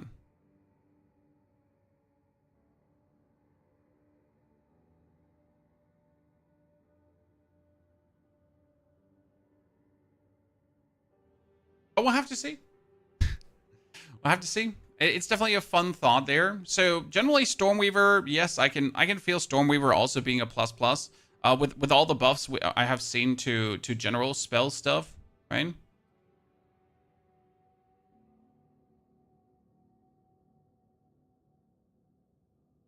Note for mortar cannon, Pony. Description said it fires with significantly increased cooldown recovery rate. This might mean that mortar cannon scales with CDR, not skill speed or attack speed. That is correct. What mortar cannon scales with is just being able to actually shoot grenades.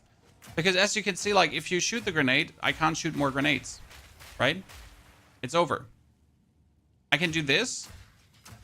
That's it. I can't shoot more grenades. So what I assume is that a mortar has just better or faster shooty pooty.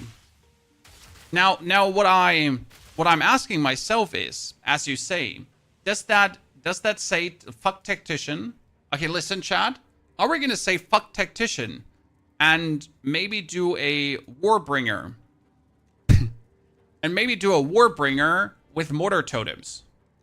Because if Warbringer gives us +1 to totems as well, and Warbringer is anyways on the left side all the totem related nodes, right? Might I be better off than just going for a Warbringer totem build? Because Warbringer gives me the totem placement speed, right?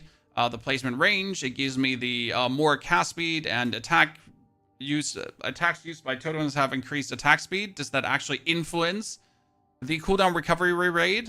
Or am I forced, as you say, to still go over here then, but because I have to still pick up the grenade stuff anyways, right? I need the reduced detonation time. I need the grenade skills to have cooldown use. I need the here grenade skills fire additional projectiles, right? I need that as well.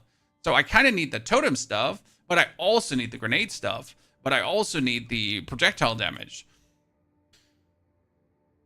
And also, does totem damage, in this case then, because that's the big question, does totem damage influence the damage of the grenades or not?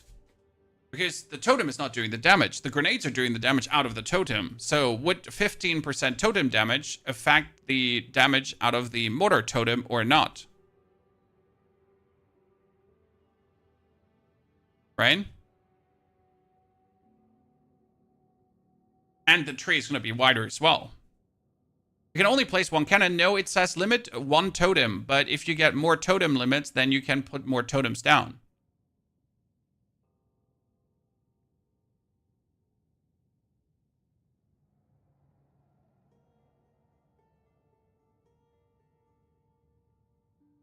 We need the new passive skill tree. Yes, I do hope that I get more totem nodes also on this side, so I don't have to do crazy traveling like this to even remotely get my things. When will we get the updated skill tree on release? I don't think we will see the updated skill tree in any way beforehand. We will see that on release. I can't decide which one I want to play in terms of like the mortar totem. I will definitely make something with mortar totem, but maybe not on day one. Because let's be fair, there's a lot of questions, right, Chad? There's a lot of questions about this mortar totem stuff. So what I might do is I start with something safe, like playing a Warbringer and also going for the fissure playstyle. Because the fissure playstyle is guaranteed to work. You make fissures, you slam fissures, and fissure do fissure stuff. Cool. Awesome. New supports, new fire, great. And then after I fissured around and had a lot of fun with fissure, I can say, wait, now that I understand the game better and I've seen how some things work and I've seen the new supports, I will try out something else. But yeah, might not be a day one thing to do. Might be a day after thing to do. Haven't decided yet. Okay, we got Chronommancer, Lich, Infernalist, Blood Mage. We have Blood Mage covered. Acolyte of Chayula. I keep that for last because that's the most interesting. We have Deadeye. Deadeye is getting, like, wholesale cooler as far as I understood. Because of the nerf to marks. So in case you missed it, marks cannot cast on crit anymore. Okay, chat? And marks were used in many builds. I mean, there was like, you were using frost marks on Monk too to, like, do more frost damage and have, like, more effects pop up. So, marks in general can't be cast on anymore. There are no spells. Right? That's sad. That's like, what the fuck? That happened. But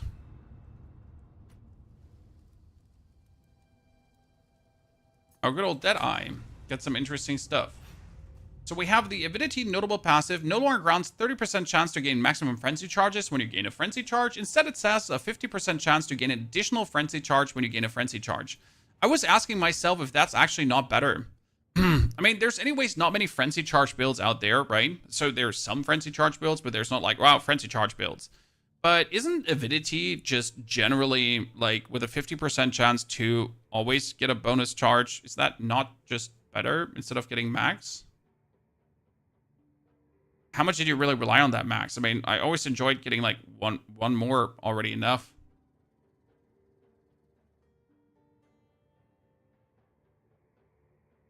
So avidity is now 50% chance for +1 frenzy.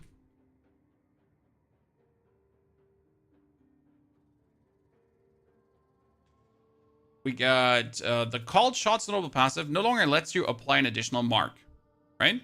So we got called shots. That was here. You can apply an additional mark and increase the effect of your mark skills. Now it says, instead it causes your projectiles to chain to marked enemies and grants a new called shots meta skill that repeatedly marks enemies near you, bypassing your mark limit. Meta skills are skills that are triggered by energy buildup, right? That was the only thing I stumbled up and over. But as I understand, we are creating energy. We're going to be marking enemies repeatedly near us, and it can bypass mark limit. So that's actually insane, because now no one else can bypass the mark limit, only that I can. Called shots equals to new meta skill that repetitively marks close enemies without a mark limit. Correct? And then the Eagle Eye's notable passive no longer removes the distance-based accuracy penalty. Instead, it applies 20 stacks of critical weakness to enemies when you consume a mark on them. And I think that's actually insane. Right? Eagle Eye equals to mark removal gives 20 stacks of critical weakness. Pretty insane.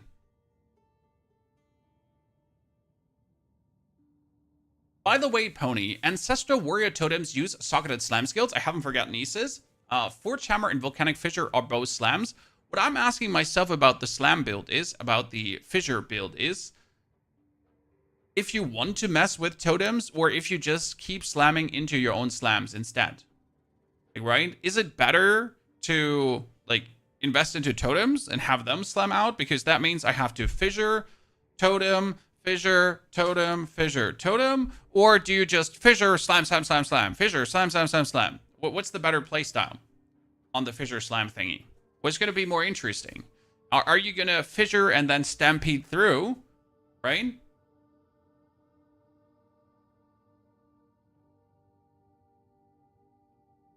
Right, at this point, like, Deadeye is that's just a wholesale plus because being able to interact with marks and having, like, marks happen automatically, because that's the cool thing, right? You get a meta skill that repeatedly marks enemies near you. So you exist, you do your ranger stuff, whatever it is, and you get mark, and then you can use marks for whatever you're doing. I'm done with Deadeye. I am not interested to use Deadeye as my first thing, right? So Deadeye is probably going to be the class that's going to be used by a lot of tryhards to be tryharding something with mark skills. As far as I understand. But if you actually go through the internet right now and you enter Path of Exile 2 Deadeye, you're gonna have this. So POE 2 Deadeye builds will take over. Deadeye is going to be the strongest Ascendancy in 03. Deadeye is insane. We got like here, like like, you know, Deadeye. Deadeye. Okay, so that's a bait from Keltoric because he's only talking about thorns. But yeah, Deadeye is everywhere. People are like, woo, Deadeye. So what we have, we got Deadeye is being wholesale buffed, and we like that. Also, there's the new deflect mechanic in case you missed about it. So we get deflect now. Is there an explanation for deflect in general?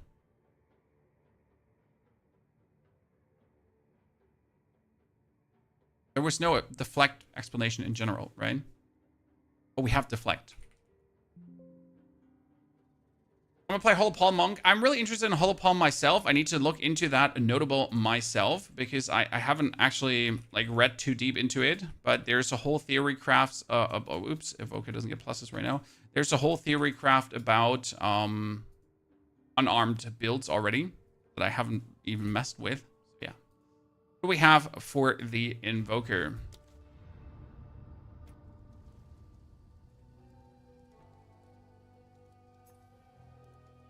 And also, didn't Invoker get nerfed at the same time? Because Invoker is obviously the... Invoker's attacking and Invoker's doing freezing. But chill buildup or freeze buildup below 30% is not even considered. Correct? So that's actually kind of sad.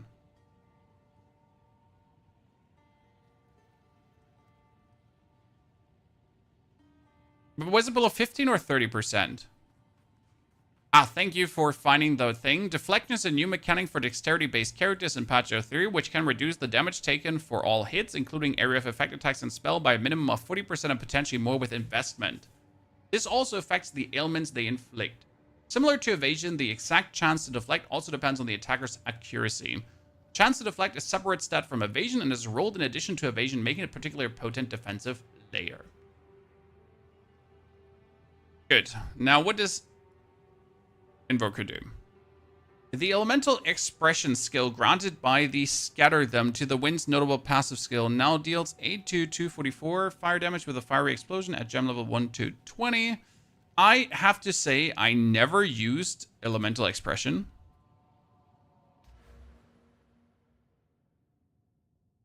I have thunder my enemies, right? Critical hits ignore negative enemy monster elemental resistance. I literally never used elemental expression.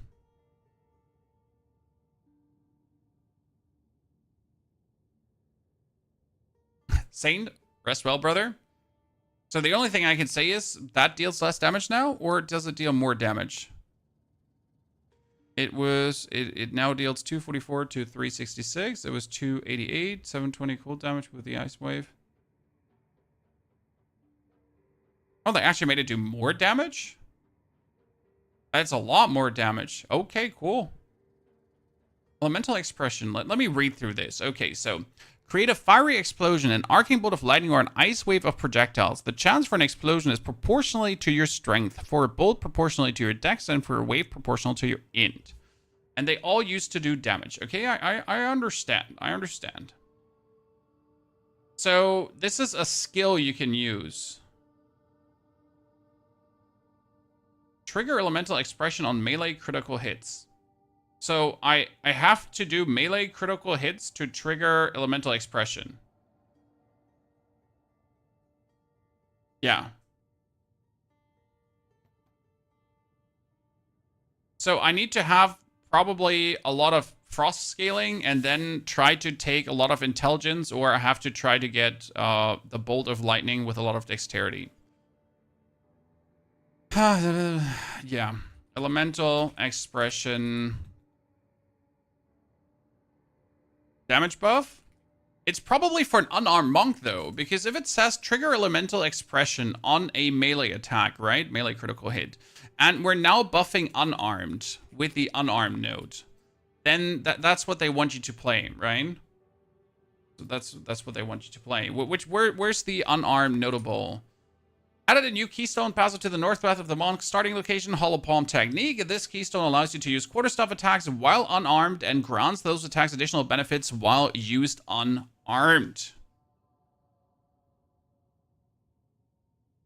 So you can not use a quarterstaff, but you can use quarterstaff attacks as if you had a quarterstaff, but while you then don't have a quarterstaff, everything that is unarmed is going to buff you, right? So we get unarmed attack speed. You can get like everything unarmed bonus, and we're getting probably more unarmed nodes as well. Unarmed only gets 5% base crit chance though. Hey, they're adding more passives, so I'm pretty sure there's going to be a lot of unarmed shit happening down the line. Most likely.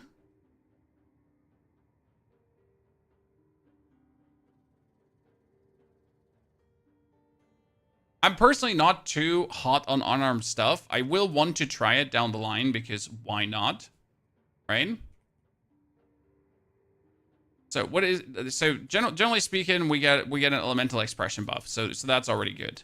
And then we got the meditate skill granted by Faith is a choice. Notable passive skill has a cooldown of 751 at gem levels 1 to 20. Meditate now provides 100% more energy shield recharge rate at gem levels 1 to 20. Previously it was 0 to 28%. Did I ever use meditate? I never used meditate. Channel to recharge energy shield and allow the recharge to overflow. Channeling ends when you take damage or your energy is doubled. But why? I like just but why? Am I missing something? They're like, I don't understand what that skill is for in Monk. After they took out Grim Feast, Meditate became more used. You're saying that, but I took my Grim Feast Monk, right? Same build.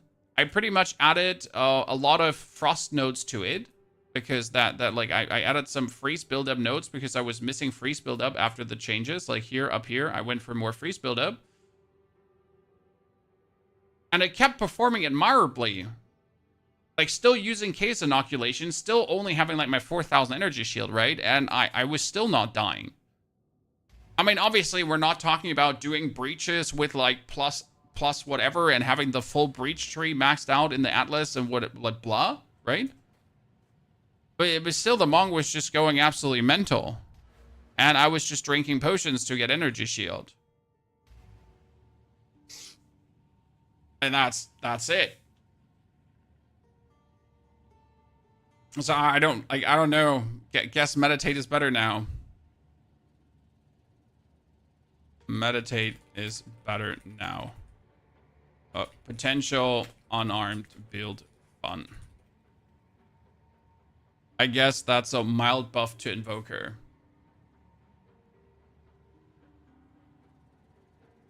So I guess a mild buff.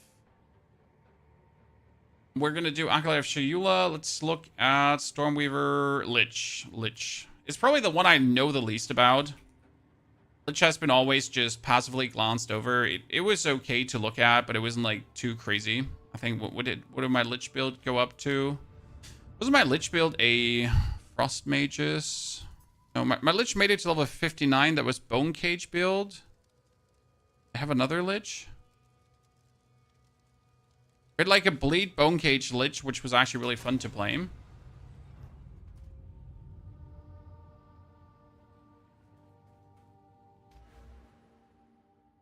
did I do with this? Oh yeah, he was still leveling. This one was still leveling. This one was an experiment. We were doing the rate leveling with this, right?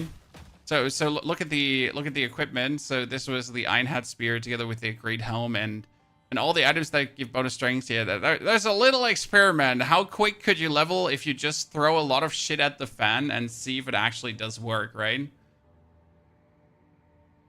That was just me doing a little experiment on the side. Random side note, it does work, and it's pretty good. But it doesn't work in the next patch anymore, sadly.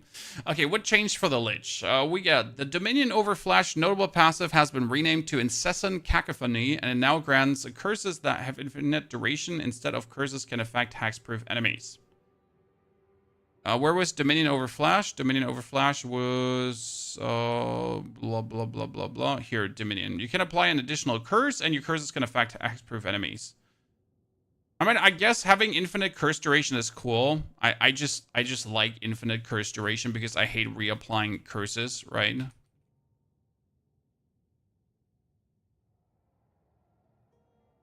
Duration plus bonus curse. Anyways. That node has a small wasted ascendancy node, the curse duration. I assume that the curse duration is probably changed here. It's not listed, but I assume that it's changed, or we're going to have to yell at them, Isis. The Eldritch Empowerment notable passive no longer provides non-channeling spells cost additional 3% of maximum energy shield, and non-channeling spells deal 30% more damage, or spending energy shield does not interrupt recharge. I need to read Eldritch Empowerment. Where was it? Second hard.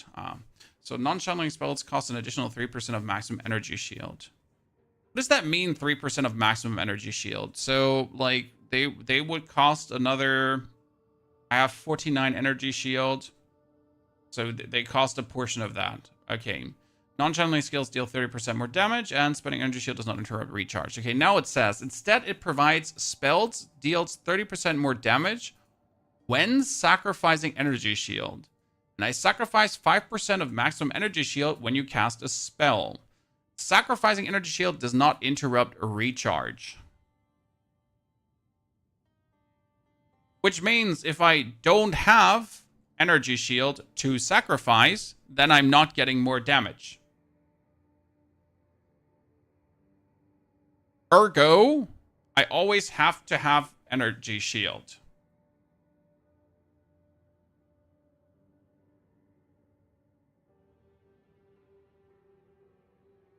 That is a rework for functional reasons because it used to make it so if you don't have ES, you can't cast any spells.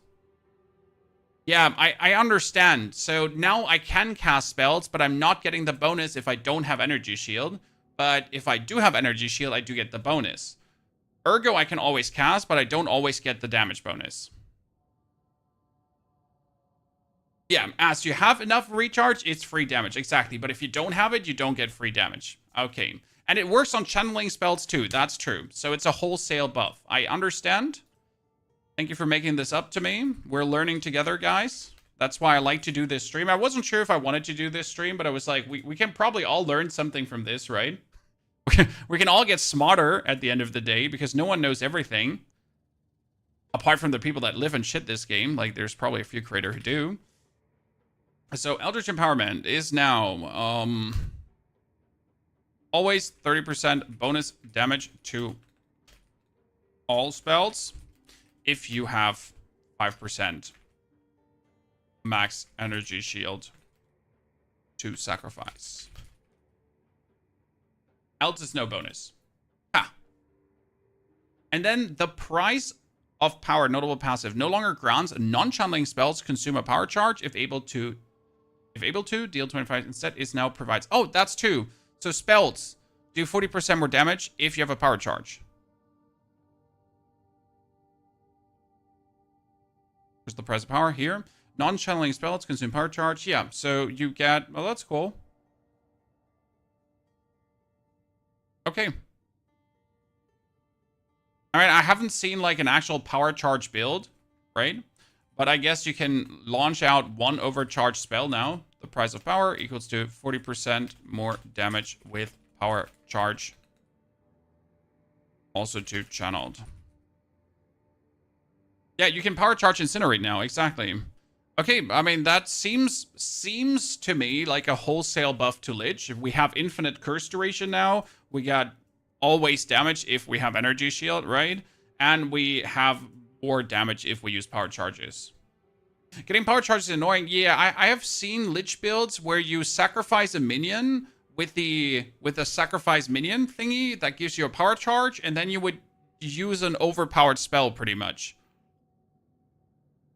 Like a setup build, right? You would go like, minions, power charge, sacrifice, and then super spell. Kind of. Obviously, there is a thing you can't do anymore because you can't now swap your weapons to then use sacrifice on the other weapon set to then go back to your main weapon set, only that you could actually summon minions, sacrifice minion, get the power charge, main weapon set bonus damage. Because now you have to have, like, these spells active on both weapon sets. The same goes for Blink. So a lot of these, like, weird setups got kind of, like, torched.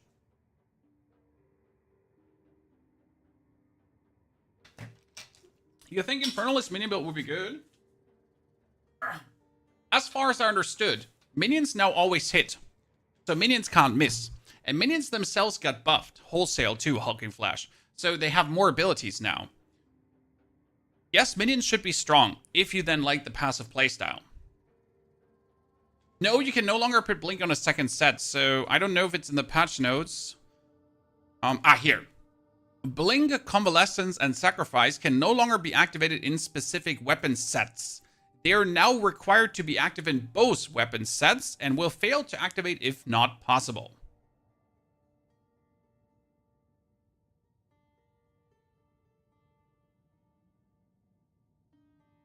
Apparently, a Contagion build would be good. Technically, Gareth. Everything that was good last season is more or less good this season.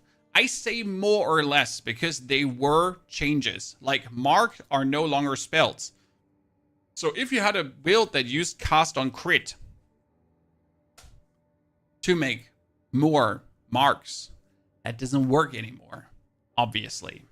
Because marks, you can only have one now, and they're not spells anymore.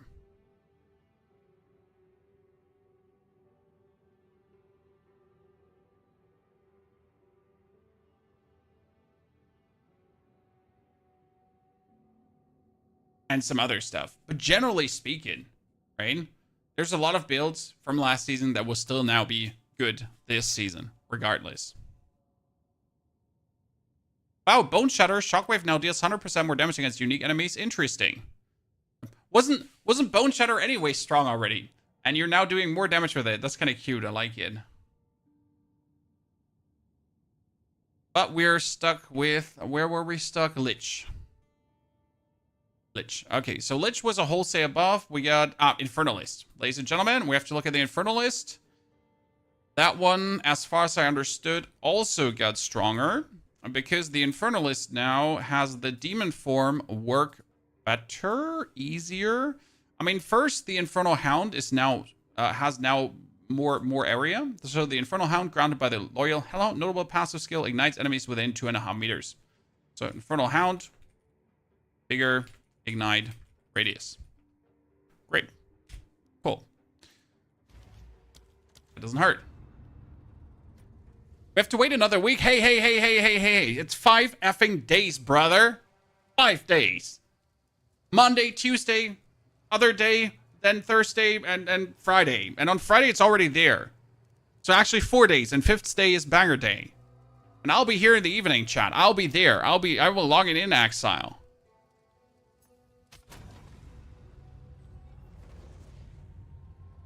That auto-ignite will be more useful than ever. Yes, I fully agree with you. Because as far as we understood, ignite is now not ignite anymore, right? So spells that used to ignite build up flammability now, and the more flammability an enemy has, the higher the chance he gets ignited. Okay? And the loyal hound still ignites. So I guess that's actually pretty good. Or I'm just crazy, right? That you can still ignite. And he still ignites instead of flammability stack thingy. Right? Well, that doesn't sound too bad. Others. The Pyromantic Pact notable passive grants Infernal Flame equal to twice your mana, previously equal to your mana, but causes you to lose 25% of your Infernal Flame per second if you haven't gained any in the past 2 seconds. Previously, it was 50%. Let's read it. We got Infernal Flame. Where was it? Where was Infernal Flame? Wait. Pyromantic Pact, not Pyromantic Pact. So that was maximum mana is replaced with Infernal Flame. Yeah. Infernal Flame instead of spending mana for skill cost. Yes. Take maximum life and energy shield as fire damage, blah, blah, blah. Lose all Infernal Flame on reaching maximum Infernal Flame, and 50% of Infernal Flame lost per second if none has been gained in the past 2.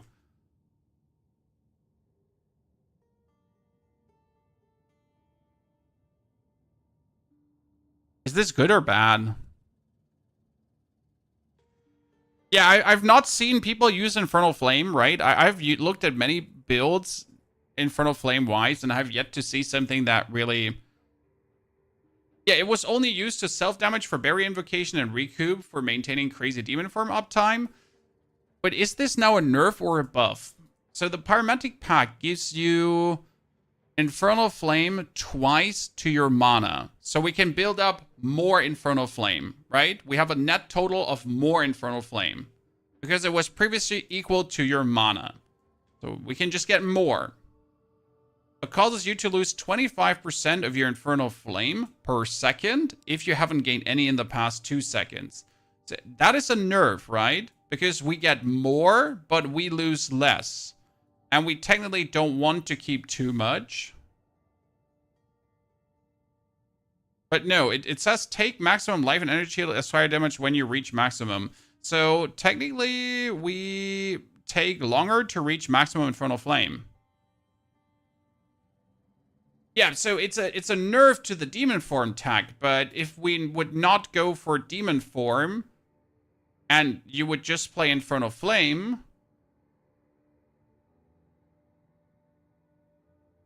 you would take longer to reach maximum. Yeah, it says, while on high Infernal Flame, your allies in your presence gain 50% damage. I understand. But still, if you reach 65% of your maximum Infernal Flame, right? You still have more to go until you reach 35%. So we get up, and then there's still a bigger headroom until we're full. So it takes longer to get to the 65. But it then also takes longer to get to max, and the slower drain helps us to longer stay in Seething Body.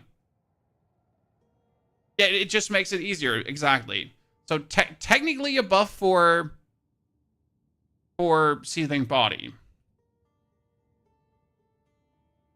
Pyromantic Pact is double Infernal Flame. of mana and slower decay. Which seething body buff, technically. And technically demon form nerf. So it's a buff. Yeah.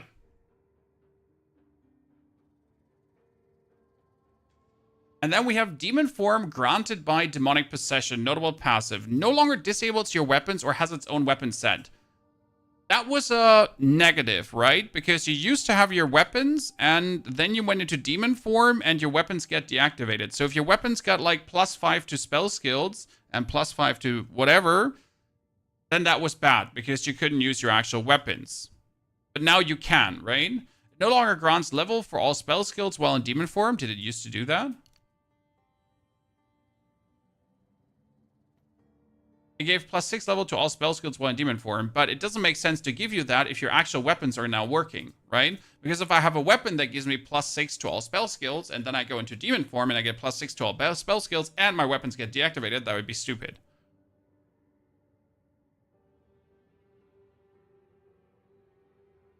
Yeah, you didn't have weapons, but now we have weapons. So it's only good if you actually have a weapon with a lot of spell skills. But also your weapons still give you spell damage, right? So technically that's good. I mean, assuming you have a good weapon, that's good. If you have a bad weapon, that's bad.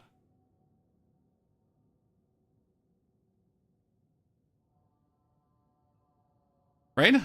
It now grants 3% more spell damage per demon flame, and quality now provides increased cast speed while in demon form. Previously, no quality. So I guess demon form buffed. If you have good main offhand.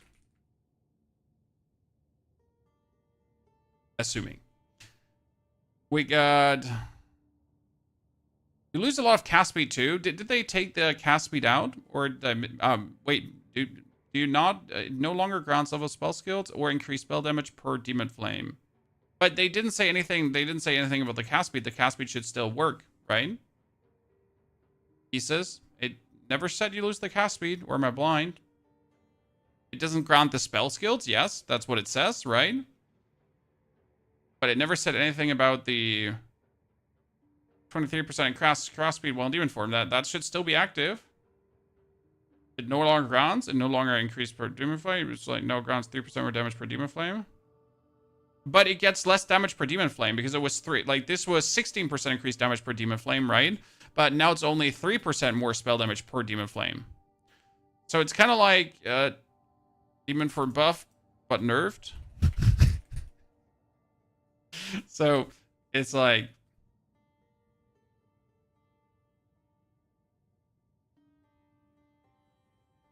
I'm not sure if that will come out better or worse at the end.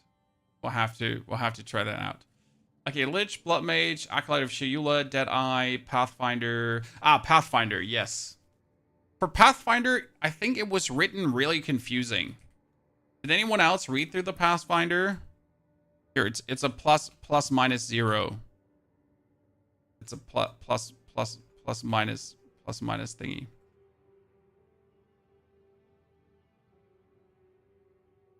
Okay, what does Pathfinder say? Is 3% more not better than 16% increase? Oh shit, I forgot about the more and increase. You're right. Still going with plus minus. You're correct that I completely forget about the wording of more and increase, because this says increased damage, and increased damage is additive, and more damage is multiplicative. Oh, thank you, Heinz. It has been a while. Oh, Jesus Christ. Yeah. Why can't they just say multiplier? Why can't they just say multiplier? Yes. He's correct, ladies and gentlemen. Sorry, I glanced over that. The change to the Infernalist says it no longer grants level of spell skills while in demon form and increased spell damage, which is plus. Now it grants more spell damage, which is multiplicative. Yes. You're correct. And I was not glancing over it correctly. Pathfinder gets changed. Yes. Let's go on to my Pathfinder. I mean, Pathfinder first got ruined, right? Because we couldn't play Pathfinder anymore. Has any one of you ever played Pathfinder? It used to be so beautiful because you could spam your flask like crazy. But for some reason, they interacted with that because they didn't want you to just be a flask-only character, right? You used to be able to go out and you used to be able to just throw flask, and that was love, and we all enjoyed it, but we can't anymore. Because for some reason they decided that, let me check my notes, are reasons. Right?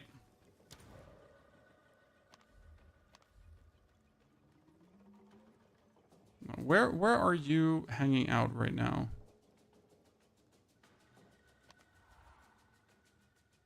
Teleport me back to my Ziggurat encampment. Teleport me back. Sorry. Is there a world that Infernalist can use Fissure and the new Strength Ancestral Warrior skill? I mean, there is a world, but you're starting on the complete other side of the passive tree, right? So if you start with a Infernalist, you start here. And potentially the interesting nodes are down there. Right? That's a stinker. Yeah. What do we have here? So passive things. The sustainable practice is a notable passive. Grants 50% evasion rating. Also grants elemental damage reduction. What? Did I use sustainable practices? Assume, relentless, running, overwhelming, sustainable. So 30% of evasion rating also grants elemental damage reduction. Oh, and you got practical remedies. Yes. Well, that's a buff. That's a buff, chat.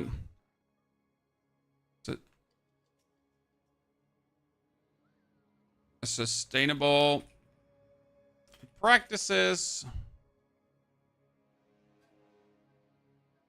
I totally wrote that wrong, right? Yeah, practices. More elemental damage reduction. 30 to 50%. But here, so the way it reads now, Poisonous Concoction, granted by the Poisonous Concoction notable passive skill, has been renamed to Acidic Concoction.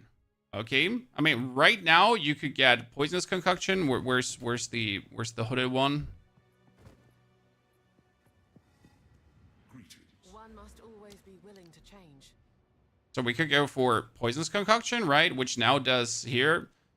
Poison on hit, consumes 5 charges from your mana flask, and 200% more magnitude of poison inflicted. So that's what it says right now. This is technically cool. Now it says, this concoction consumes charges from your mana flask to throw a flask that explodes, dealing physical attack damage. The thrown flask consumes poison on hit to cause an acidic burst, which deals damage based on the highest expected remaining damage of poison on the target. Acidic Concoction and Acidic Burst cannot poison. Acidic Burst deals unscalable physical damage equal to 150% of the expected remaining damage of the consumed poison and has a 30% more area of effect per poison affecting the enemy. Which means that you need to pre-poison the enemy to then throw Poisonous Concoction on them to have the poison explode.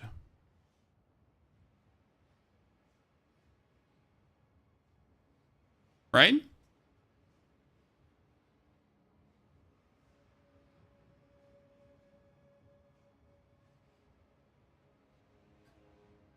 Whereas the Fulminating Concoction says,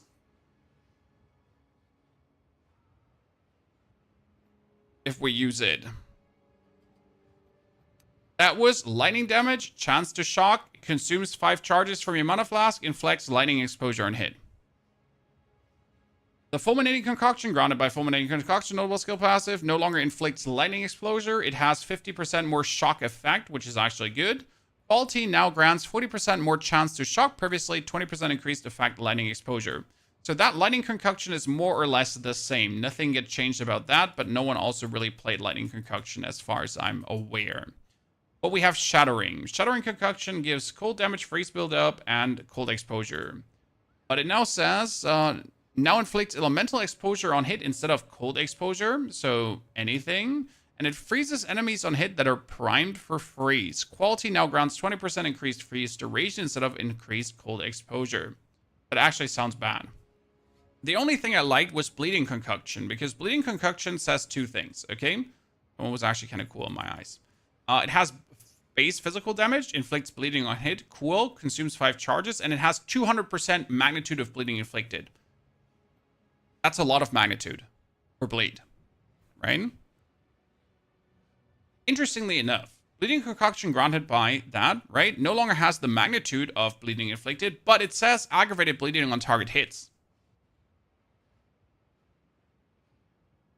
So if you throw a Bleeding Concoction, it will aggravate the bleeding. You don't need anything else, right? Usually when it comes down to aggravated bleeding, there was always you had to either like get here bleeding you inflict is aggravated, but base bleeding is down. You had a chance to aggravate bleeding on targets that you critical hit, right? You had attack hits aggravated any bleeding on targets which older than that. 10% chance to aggravate bleeding, right? So there were ways to aggravate bleeding, correct? But you could also just throw your concoction now to aggravate bleeding. It definitely is a nerf because you don't get the 200% magnitude anymore, because you could get the 200% magnitude and an aggravation, but you could also just throw it to aggravate any bleeding that you have inflicted. The problem is that any target that moves aggravates themselves unless you have a target that doesn't move, right? You have a stationary boss or something. It is a high nerf on mob clearing, right? As soon as you mob clear. So it does definitely feel like a nerf in the long run. I just like that it aggravates. Explosive Concoction granted by the Explosive Concoction no longer has 200% more magnitude of Ignite inflicted. That stings. And no longer inflicts fire exposure. Now fires up to 4 additional mini flash projectiles at ignited enemies. So the enemy has to be ignited already, and then it would fire additional mini projectiles. And quality grants additional mini flash projectiles thrown at ignited enemies.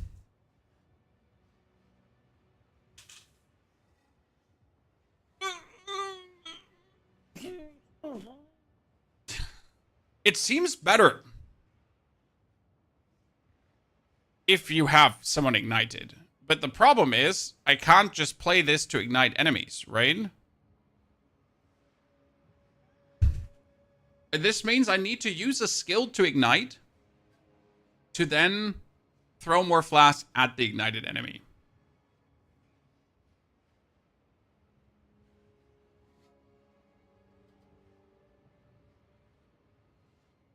Meh.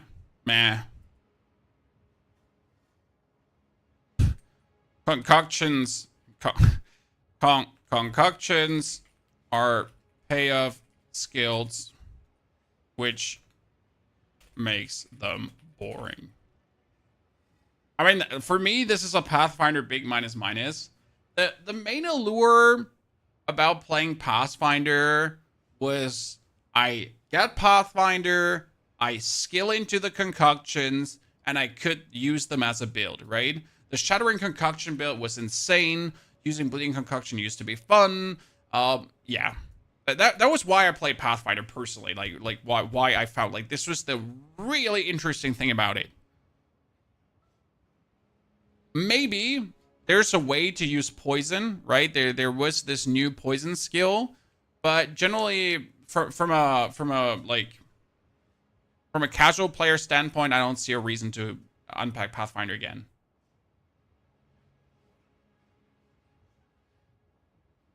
I wonder where they're nerfing. Honestly, the main reason they're nerfing Pathfinder was because of the concoction build, right?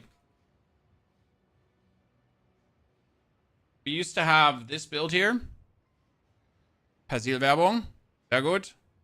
Bitte waschen Sie Ihren Hund. Mit dem universalen Kraftgel. I'm sorry, chat, for making you suffer through an ad. I don't have YouTube Premium. I watch ads. My apologies. I need to get YouTube Premium, I guess. Oh god, there's another ad. I'm not going to make you watch another German ad before you get like an aneurysm like I'm getting right now. But don't forget to wash your dog though, so he's white again. But not in the washing machine, I guess. Not in the washing machine. So yeah, this was the like too good because it was too good. Like see that was just throwing around like cool poison thingies and everything dies and it was like really mean and you could like kill bosses and it was like really cool and it was like really strong and we all love it. Like Shuddering Concoction is love, right? It was nice. This is Aka, no more ads. No sir, I watch ads. I hope that you'll watch ads too for me. So I watch ads myself. Yeah, Pathfinder overall minus. So which one did we not have, guys? We got Amazon, Tactician, Blood Mage, Ritualist, Smith, Warbringer, Titan, Chronommancer, Stormweaver, Deadeye, Invoker, Lich, Pathfinder. And we are right now missing the Gemling Legionnaire. Even the Smith of Kitava was covered. So Gemling. I have actually never played... I've never done Gemling. So I need to have the Path of Building up. Path of Building. By the way, they also did nothing to the Witch Hunter, right? Yeah. Witch Hunter is also untouched. Witch Hunter untouched. Which means that the Witch Hunter is insane now, right? It neither get a buff nor get a nerf. That means it's insane, obviously, because that makes sense.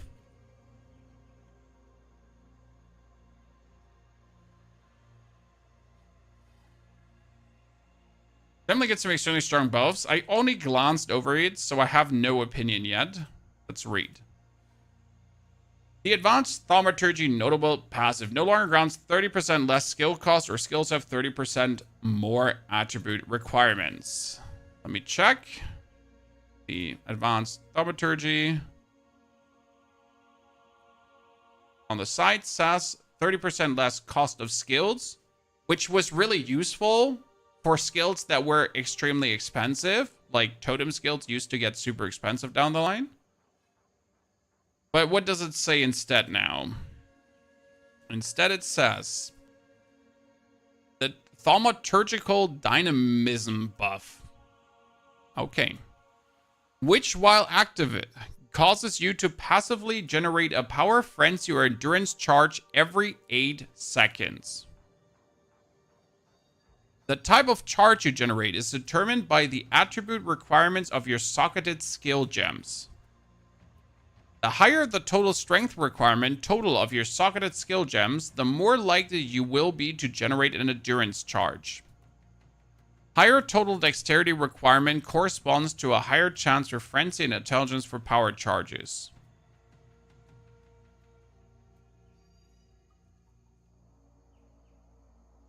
Can I make this generated faster with fast forward?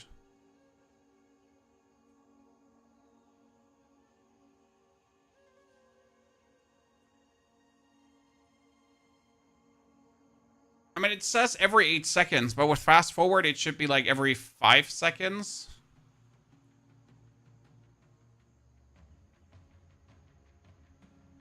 It doesn't grant a skill. Whoa, ha, ha, ha, ha, ha. It says while active. Does it mean while the node is active, or does it give us a skill? Because it gives us the buff while active. So how do we have to activate it? Right? Do we have to click the tiny wheel to make it go?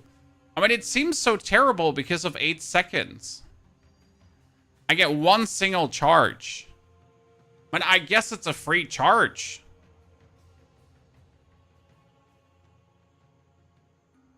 But yeah.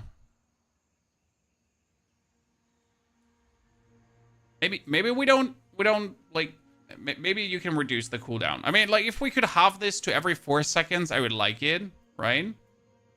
So, advanced, thaumaturgy. Oh my goodness, how do you write thaumaturgy?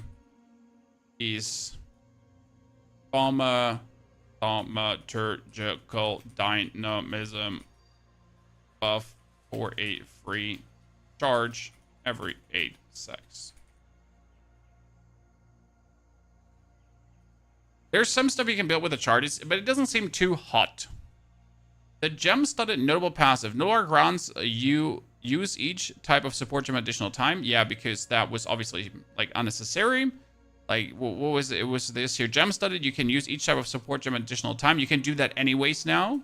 Instead, it now provides for each color of socketed gem that is most numerous. Sorry, what? For each color of socketed gem that is most numerous. Gain.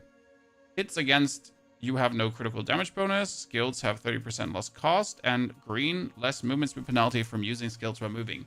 Does that mean if my skill has 2 red socketed into it, then I will get hits against you have no critical strike damage bonuses, right?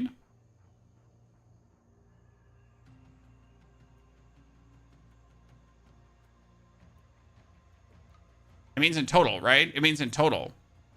So if my whole Gemling Legionnaire has more blue than green than red, I get skill less cost.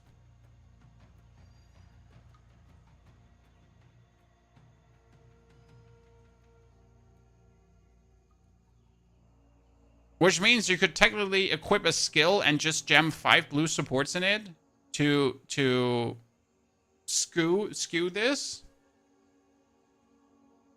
Right? I mean, let's say I use 6 skills and then I equip skill number 7 and I just put 5 blue in it and like all my skills have 30% less cost. Woo woo! And then you also have maximum per socketed red support gems. Skills gain increased critical hit chance per socketed blue support gem. Skills get increased damage per socketed red support gem. And skills get increased skill speed per socketed gem. And equipped skills and gems have reduced attribute requirements. I guess... What if you have 1 red, 2 green, and 2 blue? Do you get 2 buffs? I don't think you get 2 buffs if you have the equivalent amount of gems. I mean, it will just break. It will just break and not work. I mean, if it would apply all buffs if you have equal gems, I'd say, wow, that's actually nuts. Generally speaking, it's not bad. I mean, if you anyways want to take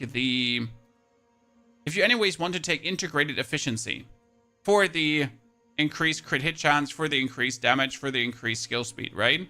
So if you're anyways interested in this and you want to spend the points, then having gem studded doesn't hurt. Right? I mean, gem studded provides passive buffs that are not actually bad. I mean, this is not a wholesale super killer buff, but Gemling Legionnaire is still good.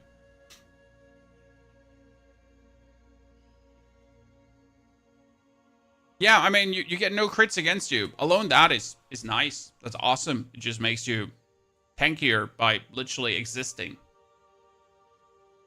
You exist, so you're tanky. Okay, the time has come, ladies and gentlemen. Let's look at the Acolyte of Chayula.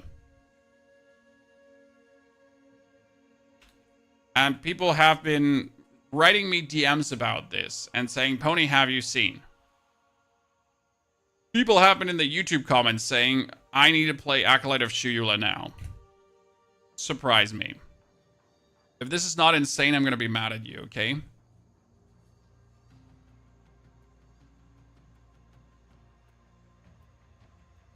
Where are you? Acolyte of Chayula.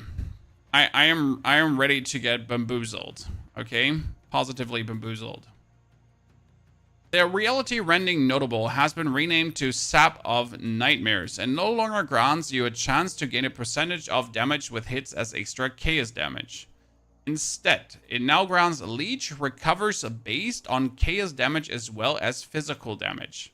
And since Acolyte of Chayula is all about chaos damage with a reality rending, which one is reality rending?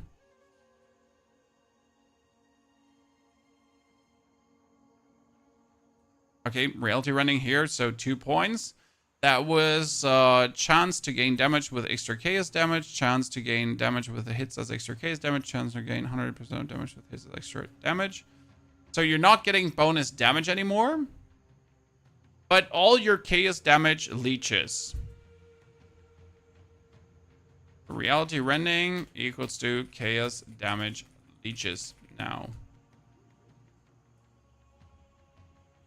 And it also says instead grants leech recovers based on chaos damage. Does that mean that it's mana and life leech, right? Both. Yeah, I can I can see that being good, because if you put contagion on, you instantly start leeching with chaos damage. And there, I remember there being an Acolyte of Chayula contagion build. The Lucid Dreaming notable passive no longer provides any benefits itself, instead now being a multiple choice notable. Okay, what was Lucid Dreaming doing before? Lucid Dreaming says effect and duration of Flames of Chayula on you is doubled. Doesn't do anything itself. And now it says choice of life. All Flames of Chayula you manifest are red. Choice of mana. All Flames of Chayula you manifest are blue. And choice of power. All Flames of Chayula you manifest are purple. The Flames of Chayula gave you buffs, if I'm not mistaken, according to what?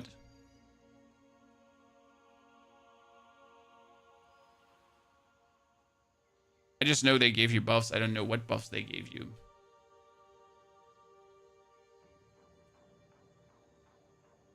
Red is max life. Purple Flames of Chayula provide a stacking buff granting as damage is extra case damage for 5 seconds, stacks up to 10, and blue is max mana.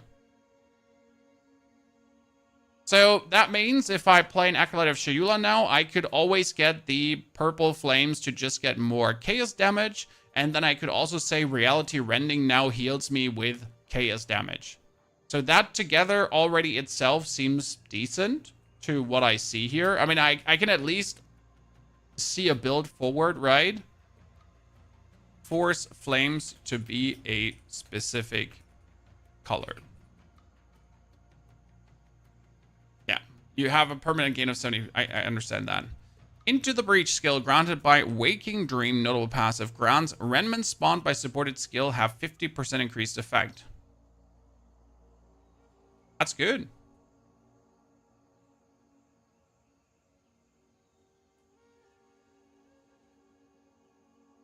Into the Breach.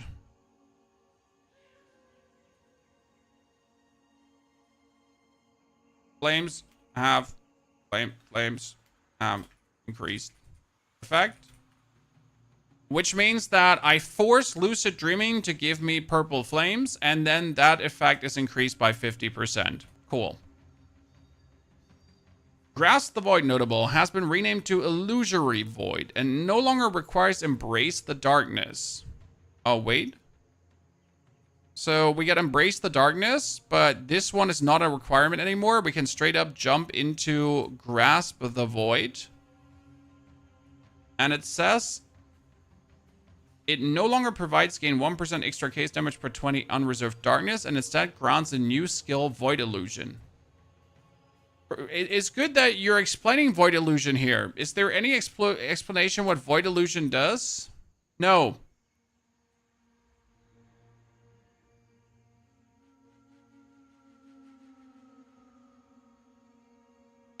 Was it in the video?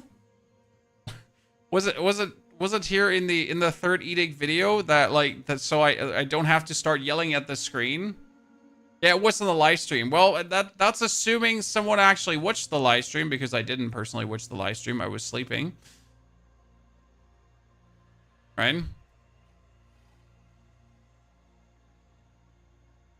Okay, so let's see. Kangren has a listed here. That leaves behind Void Illusion when you dodge roll. These illusions then explode when they're struck by an enemy attack. This effect is part of the new features introduced in the game's recent patch update, which focus on the Void theme for new passive skills. I mean, sounds good. Doesn't sound terrible.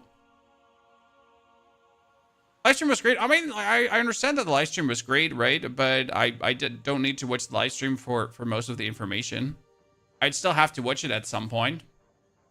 Yeah, I mean, I don't know. I guess I prefer Grasp of the Void for the bonus damage. Grasp. Grasp of the Void. Bronze. Void Illusion. Skill. Now. Meh. I think it's personally meh from what it sounds. Yeah, I don't want to dodge roll all the time just to trigger this. Embrace the Darkness notable passive. Now has Darkness reservation lasts for 5 seconds, previously 10. Is that good or bad if the reservation is longer? Embrace the Darkness. You have no spirit. Base maximum darkness is 100. Damage taken is reserved from darkness before being taken from life or energy shield. Darkness reservation lasts. Oh, that's a buff then. Okay, yeah, that's a buff. I understand. That's a buff.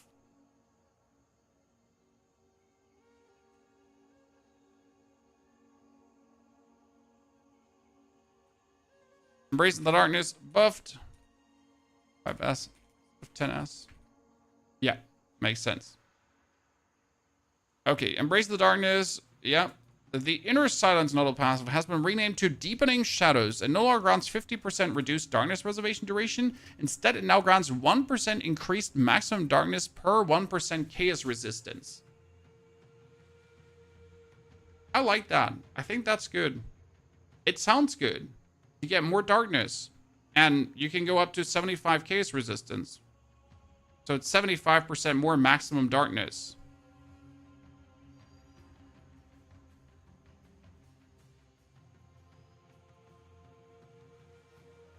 Someone making a OP dodge build, I'm sure. Yes, but most of these OP builds always require a lot of uniques. So, like, if a skill ain't good by simply existing, then I'm not interested, right? Inner Silence equals to Deepening Shadows for more darkness.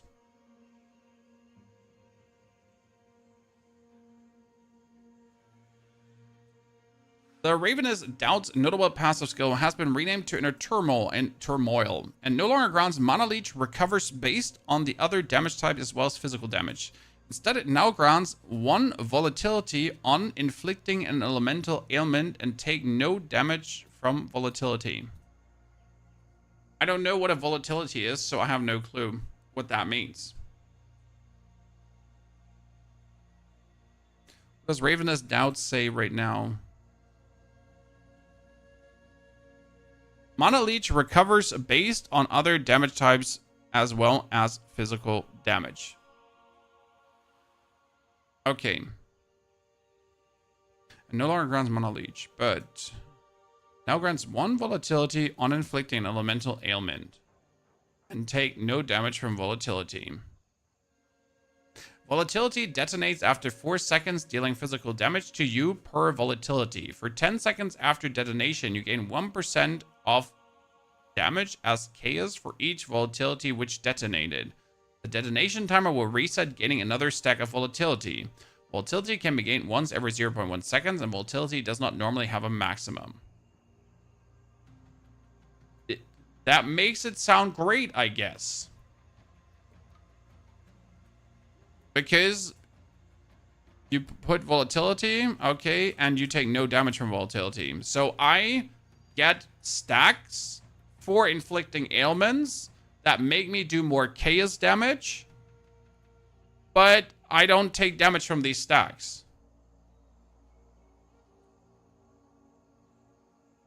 I assume.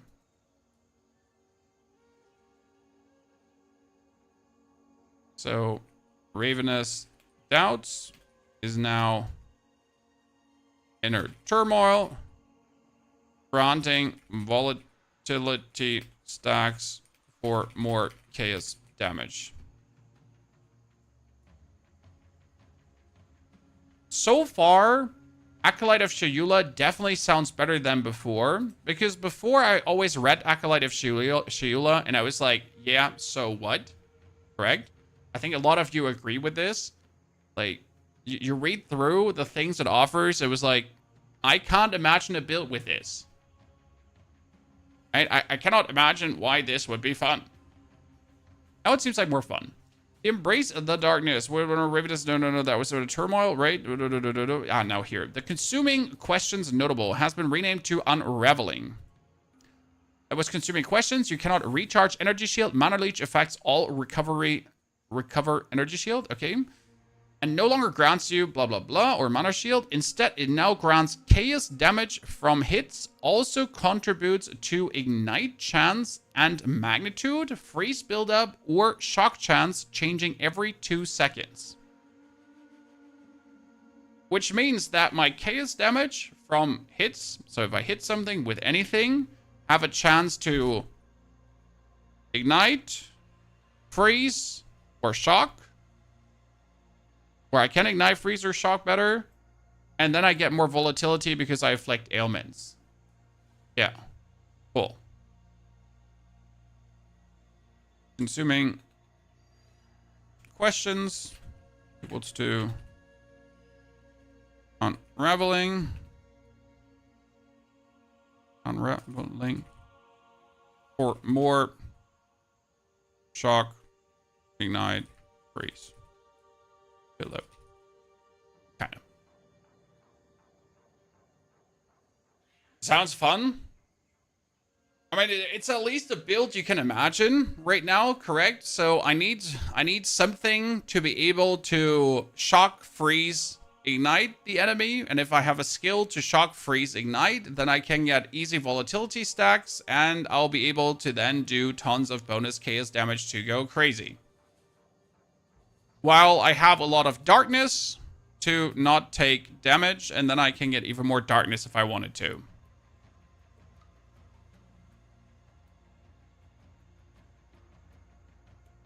Cool. It at least sounds like an actual build, right? It sounds like something. It sounds like fun. It sounds strong. Reading through Chayula makes it sound like this could be strong. Exactly. Reminder that cast on freeze, shock, and ignite are now cast on elemental ailment. I did not forget about that. This is going to play well with a Black Flame Keystone passive. I remember something. Added a new Keystone passive to the northwest of the Witch Sorceress starting location, Black Flame Covenant. This Keystone converts fire damage to chaos damage, with this damage contributing to ignite chance and magnitude, and ignites inflicted with fire skills dealing chaos damage.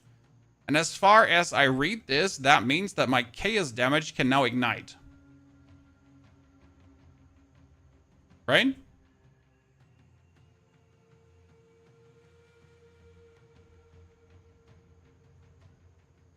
Which is cool, because if my chaos damage can then ignite, then my chaos damage could actually build up the volatility charges, and then with the volatility charges, we could go crazy.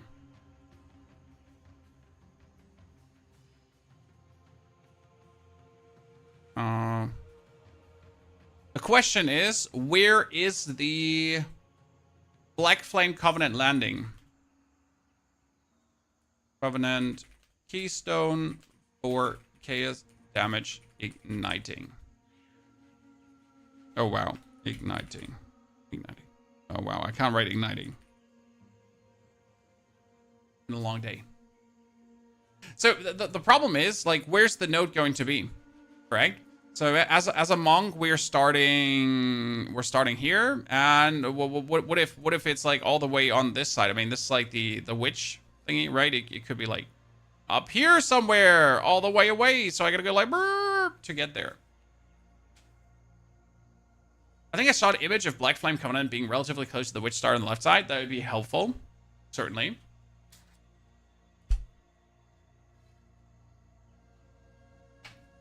It also turns all fire spells purple. That's cute. I like to hear that. I really do. I mean, so far this looks all pretty intriguing.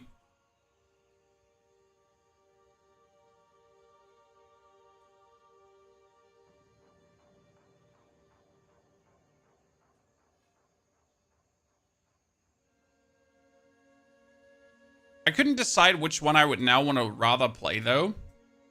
So from everything we've just gone through, Chad, do you have a preference already? I mean, right now, I'm tending towards Warbringer together with a new fissure skill. That's definitely something I'm very interested in. Sadly, concoctions are dead to me, so Pathfinder might not be played.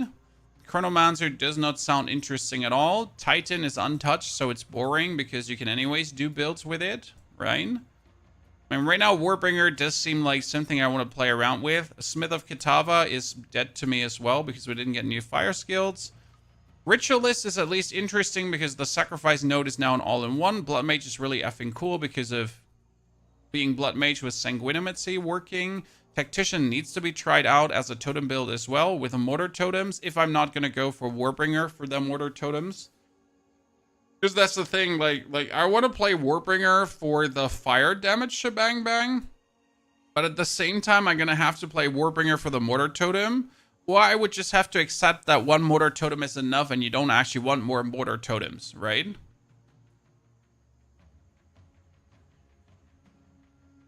I mean, this is what has me mad about the Tactician right now. Like, sure, you can get the totem, but then I would have to play a rapid fire totem build. Well, we really have to test this on the Tactician. So you get the Tactician, right? We can actually test this because if I go to Doriani right now, and we can refund the here. So we have cannons ready. Skills used by totems have more skill speed. Okay. Totems only use skills when you fire a projectile. This means that these beautiful babies here, they don't shoot if I don't shoot, right? So they only shoot if I shoot. See, I'm shooting, like, by the way, and you see them shooting, right? So I have to shoot for them to shoot. But what we wanted to know is, like, if I throw grenades now, they also shoot, right? So, but I have to actually do something for them to do something. Now, what we wanted to know is, what if, ladies and gentlemen, we pull out a jewel. Thank you very much. And, oh, wait. Oh, let me get it in here. And what if we use Rapid Shot? Any other one that shoots fast? I mean, you could probably, galvanic shards get nerfed, right? You can't spam it anymore. What can it? No. What was shock burst rounds? You could do shock burst rounds, probably. Right? I mean, we need something that I can just go like bibbity bobbity bobbity boo, right? And just bibbity bobbity bobbity boo it away. Herald of Ash, you go out for a second. So I can just... So if I now summon these.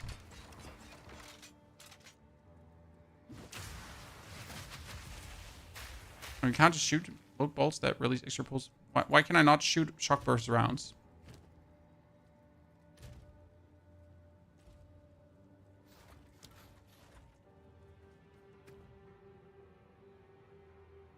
Chat.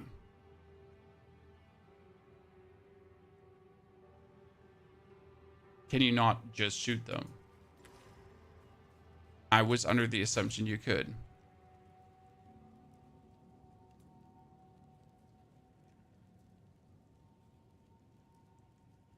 There's a sharpest round. It's loaded. It shows 18 rounds loaded, my friend. It shows 18 rounds loaded. It might just simply be that the crossbow, because it is a crossbow, couldn't shoot them for some what reason ever. Shouldn't be, but had happened before.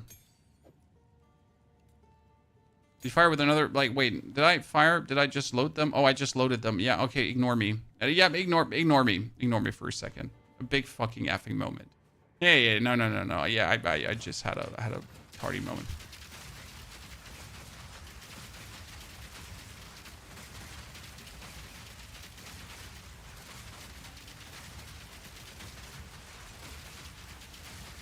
And I guess I could do that, but the problem is I would be like then only there to apply shock, right?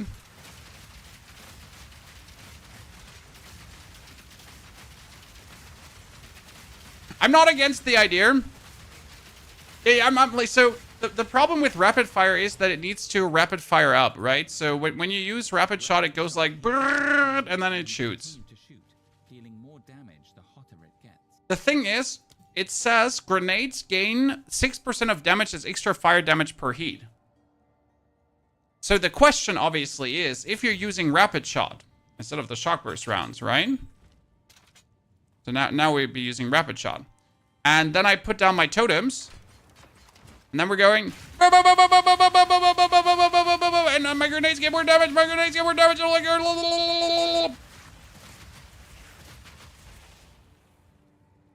Rapid shot has been reworked. Yes, we actually need to read this, but I think the functionality should somewhat be similar, right?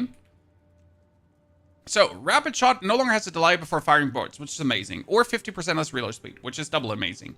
It now has 100 maximum ammunition at all gem levels, and 30 to 45 maximum heat at gem levels 5 to 20. It now deals 94% attack damage at gem level, blah blah blah, and quality now grants maximum heat. Cool. Heat no longer grants rapid shot damage gained as fire damage. Instead, reaching maximum heat prevents you from using the skill for 10 seconds. It now generates heat once per attack instead of once per 0.25 seconds.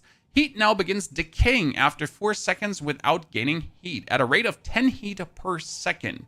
Heat no longer grants grenade skills damage gained as fire damage. Instead, explosive grenades and cluster grenades consume 15 heat to gain 50% of damage as fire damage, while incendiary shots consume 30 heat to gain 50% more magnitude. The big question, though, is if I put down the mortar. Okay, chat. Well, what we're talking about is putting down the mortar. Okay, here, that is 18 minutes. Was it 18 minutes? No, 18 minutes was that. Where was the freaking mortar again? Oh, no, chat. Where was the mortar? Who remembers the timer for the mortar? We know the mortar was in here. 18 was the hammer throw. Where was the mortar again? Oh, my God. We'll never find it. Mortar pain. Mortar pain? No. That's Chayula. Mage. Life. Could have been so easy if I didn't scoop and poop around 22. Could be. Warrior. More warrior. Ah, that's monk. That's monk. That's stuff.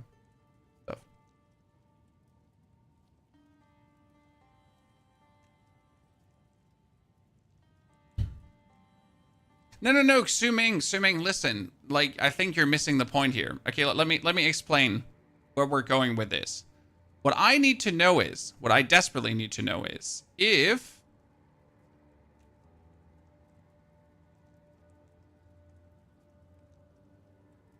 the actual use of the mortar, because that's what we're getting to now, okay? we're getting to the mortar.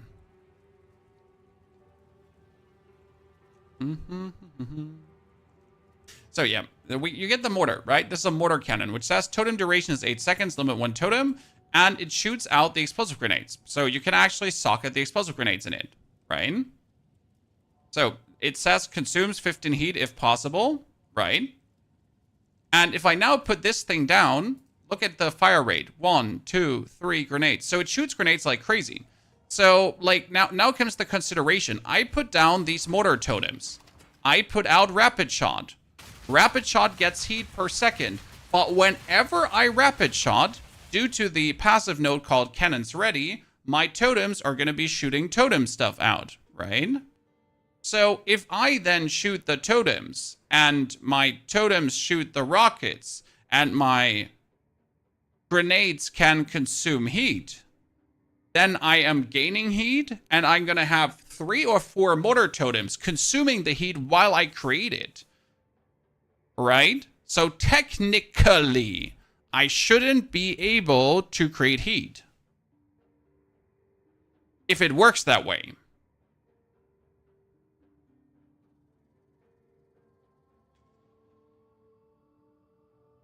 The good thing is that these changes to the Ascendancies, they should also apply to my standard characters, right?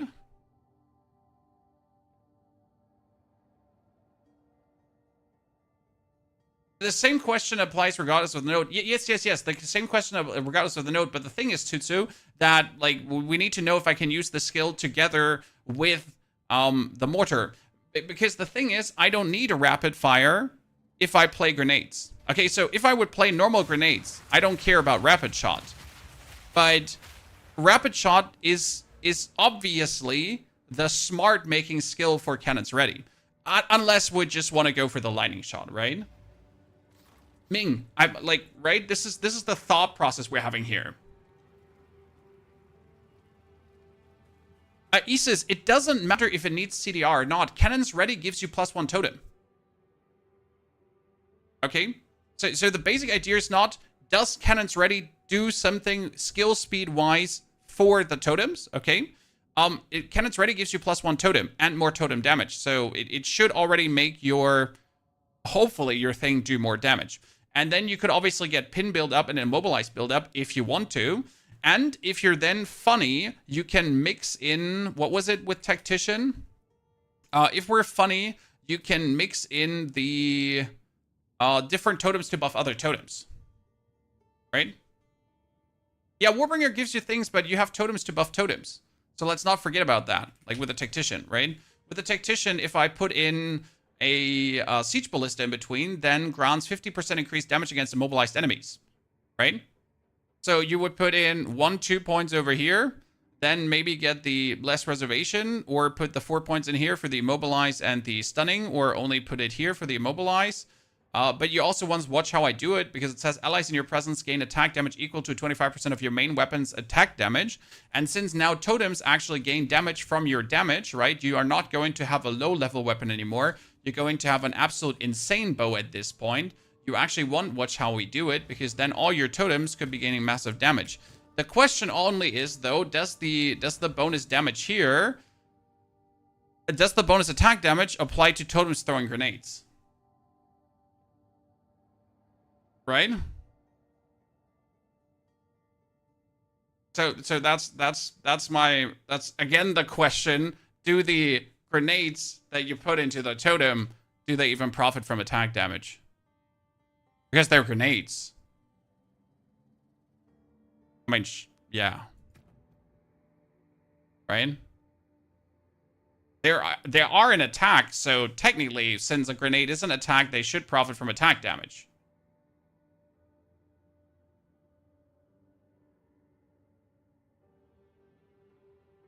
There was an issue in the past where it didn't profit from the node. Yes, Gareth, the node did not work on totems. We still choose it because it should work, right? We still choose it because it should work. It just didn't. But this is still one of my more favorite builds to go around with. I really liked playing this kind of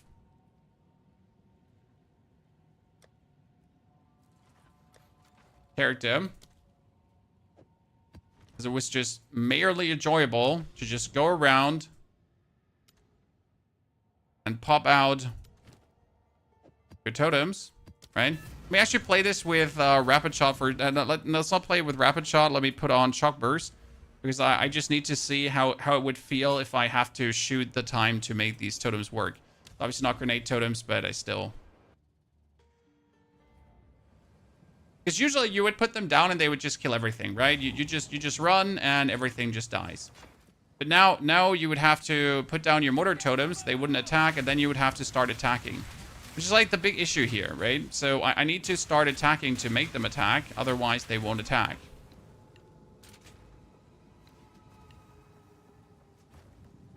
I see otherwise they're just standing around. So I gotta already like force attack, right? The only thing that I'm unsure about in this build, because if you're then busy running around, right? If I am busy dodging things, if I'm busy not standing there and shooting, that obviously means my totems are not going to attack anyone. So in the moment where you're usually then surviving, your totems would usually do the DPS for you, right? For example, if you play against Xerok in the what was it called again? We play against Xerok in the Trials of Sechemes, it wouldn't matter, because you would obviously just put down your totems, right? And he would do his temporal shebang bang, but you would just be dodging around and not care about the temporal shebang bang, and your totems would just shoot.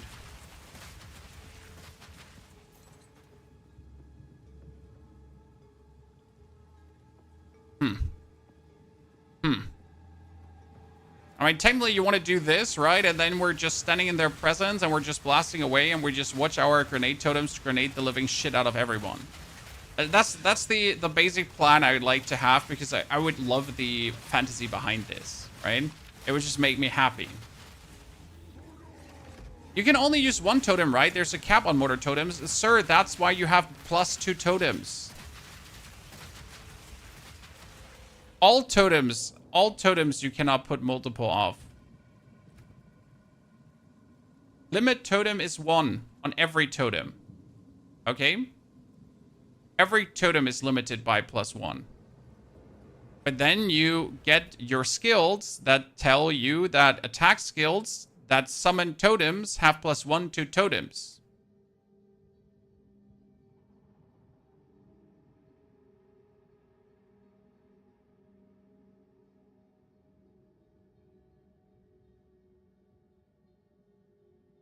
Much better for totems to auto-attack. That's the whole point, right? That cannons ready feels technically bad.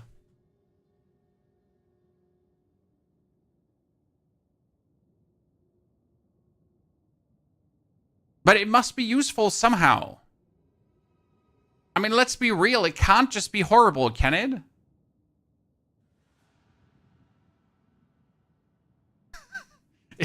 It can't just be horrible. There must be a use for this skill.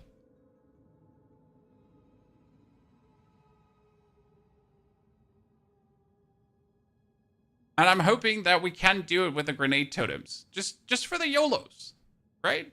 Just for the YOLOs.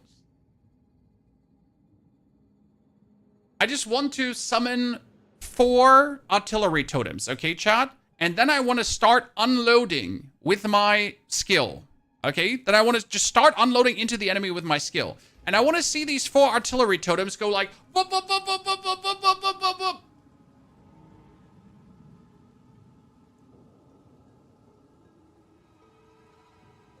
That's what I want.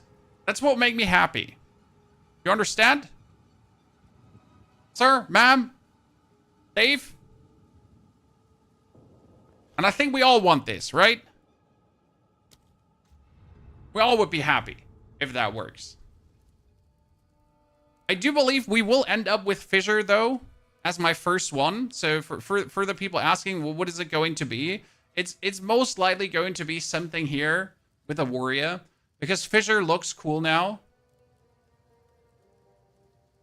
We might actually do some Fissure stuff like before the patch hits, so I can try out with this. You have the volcanic fissure, right? It does now fissure branches 2 times, and you can hit the fissure to make it like go again. So that's kind of cool, like the fire into the fire into the fire. It still seems gimmicky at this point, right? If you're just seeing like the basic application. The Forge Hammer itself is just love. I mean, you can just throw in a goddamn Forge Hammer, and alone that one. So you throw it in, it has an impact radius of 1.8 meters, right? And you're just alone throwing it in, and it goes boom, boom, boom. And then you cry, and it explodes.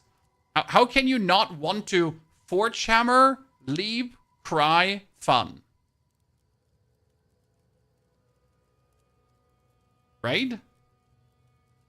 How can you not want to do this? And then you just have the fire spiral go out and out and out. What I also wanted to know with Perfect Strike is, because they did something to Perfect Strike, right? So we could already have Perfect Strike hit a whole screen almost. So they lowered the damage, right, of Perfect Strike, which is fine. But Perfect Strike now has plus 35 melee strike range. And there's usually this thing with Perfect Strike where you could play it and it already had like a massive area before it, right? And then with more area damage, you actually ended up having Perfect Strike that kind of hits like this, right? So with more melee range, can we have Perfect Strike be like a very nasty ranged attack? Is it like right? It has plus 35 melee range, and you're just gonna go like and hit like, you know?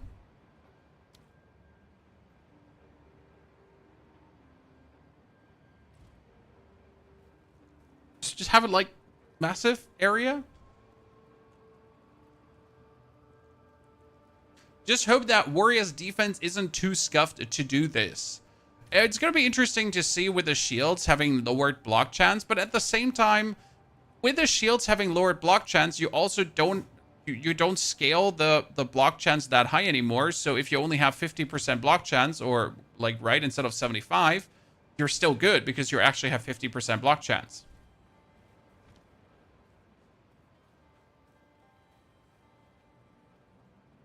But yes, Warrior looks fun in terms of what it does. Like this just looks great, right? You just alone this one scene, this is the feeling you want to have. So you want to put down your goddamn stupid hammer, right? So hammer fissure down, then hammer down, and then you go ancestral cry, and shit just hits the fan. Right? The boom. That's the moment you want to have. When it has what? It requires 100 glory to use. Warp radius is 4 meters. Warp duration 8 seconds. Consume all endurance charge to increase warp duration by 50% per charge. Converts 100% of physical damage to fire damage with boosted attacks. And then you just go volcanic eruption, fissure, steps, everything.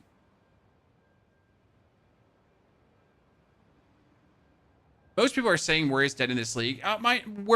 This is very important. Most people are saying shit. And when I say shit, I mean they're not talking for the average casual player. Okay, so I'm not talking down on any creator. I'm not calling out any creator, but 80%, no, 90% of Path of Exile 2 creators are tryhards. There are very few chill non-tryhard creators that make non-tryhard builds, right? We're talking about, can you go from level 1 to 85 with a Fissure Warrior, right? Can we go from 1 to 85 with a Fissure Warrior? Can we clear out Citadels with a Fissure Warrior? Can we kill the Arbiter in its normal version? We're not talking about the super boosted Pinnacle Arbiter, right? We're talking about, can I go from this to there? Can I finish my 4th Ascendancy? Can I have fun with this? That's the question. This is what a build needs to do, right? And if a build can go from 1 to 85, if a build can go to Ascendancy 1, 2, 3, if a build can go to Act 4 and whatever new Trials of Chaos there is, and also kill the Arbiter at least once,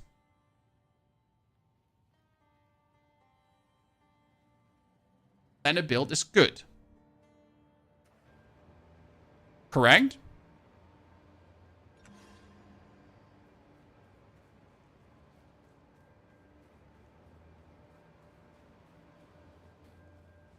Your 0.3 builds will need to build difficult for Arbiter. He says, we'll have to see how difficult Arbiter really is going to be after the buffs nerfs now, right? There are new Ascendancies. No, sadly, there are no new Ascendancies. They completely put that away. We have the old Ascendancies with some buffs, reworks, sadnesses left, right, and center. All in all, it's looking more up than down, including some of them being virtually useless, aka Pathfinder, Witch Hunter being untouched, so no one plays Witch Hunter anyways.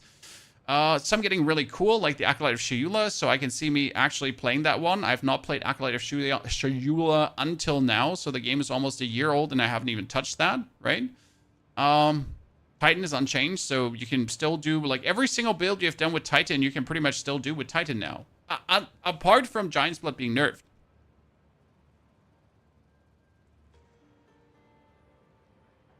When are we getting new weapons? Next patch. Next patch is going to be Druid and new weapons, probably. This patch was a new act because people needed a new act. Like, you have to look at their vision, right? So what did they do with this patch? What was the very big change with this patch, ladies and gentlemen? They actually made it so that we are getting the 3rd Edict here. And we don't have to play through the cruel difficulty anymore. And I think this was really important. This was the biggest change they could do. So we're playing now Act 1, 2, 3. Then we play Act 4. And then we play Immediary Act 5, 6, and 7. Obviously, these will fucking annoy you at some point as the cruel difficulty does. But at least it's not the cruel difficulty, which was just bullshit because you play through the exact same acts again. This time it is handcrafted content that is having new bosses and is meant to lead you into the end game. And I think that's a good thing, right? I want handcrafted fun content. I don't want to just repeat the same content and get it shoved down my throat. So I get a new act and I get new things to play through, which makes the playthrough more fun. And like, if you think about it, if you had a druid now instead of this, like they gave us the druid and they gave us new weapons, you would actually throw up after one playthrough again because you're going through Act 1, 2, 3, and then Cruel again, and you would hate it. Right? You would absolutely hate it. You would be fucking annoyed. You would play Druid, and then you'd be annoyed. So in this case, they gave people really the chance to replay the game again and at least enjoy their playthrough. I mean, I still enjoyed Act 1, 2, 3 and Act 1, 2, 3 Cruel. I love playing through this game. So different from people, right? I personally, like, I'm very excited alone for this, alone for the 3 mini acts, alone for Act 4. I am horny to play this, right? And then we get the current existing stuff. By the way, challenge the new bosses, guys. I have been at Gamescom. Guess what I did? I played the boss rush. I played all these new bosses already. They're fire. I played against the new shark. I played against this shark here. I played against that. I played against the giant. This giant, really cool as well. So a couple of bosses I fought against, and you know what I got from this? I got this, Chad. This is a keycap for Path of Exile 2. That's going to be my new escape button, so I can impale myself on it.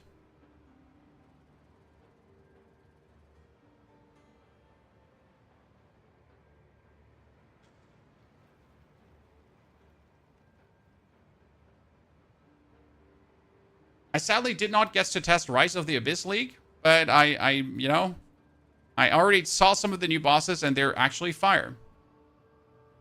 Can I have it? No, sorry, Frozen Thunder. I fought tooth and nail. The worst part about Gamescom was they had lags. Chat, they had lags. Your screen would freeze for 5 seconds, but the game would still take inputs. That means your screen freezes for 5 seconds. You press 1, 2, 3 for your potions. Then you press your skills. Then you press your potions. After 5 seconds, it keeps on going. And then you do the same again because it was like 5 seconds freeze, 1 second play, 5 seconds freeze, 1 second play. Somehow I still managed to actually kill bosses.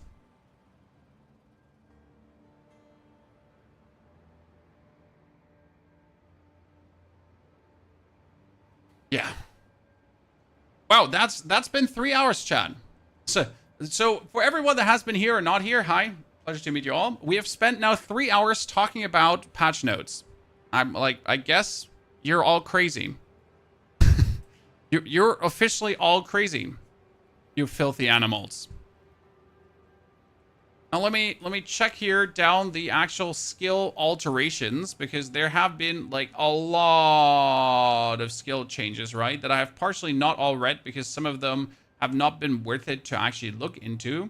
And it's obviously important to see that mark skills are no longer spells. By the way, someone said something about warrior totems. They could be worsted for the slam skills, but actually they have 50% less attack speed, so that's could be kind of annoying. Arc get buffed, if I remember, because it's now a projectile skill and actually does good things, so that was nice. I mean, that blink can no longer be used is intriguing. People have been talking to me about Cold Snap. Like, Cold Snap is actually cool now. Game for me this league has been trash. As soon as I click on the map device, the game crashes. You go into your Path of Exile settings folder, Frozen Tundra, and you delete your settings profile and restart the game. That might fix all your problems. I had some crashing related issues with this game as well. I don't know where the settings folder was again. It was under documents and then I don't know where. My games, Path of Exile 2, exactly. And then you delete the config, okay?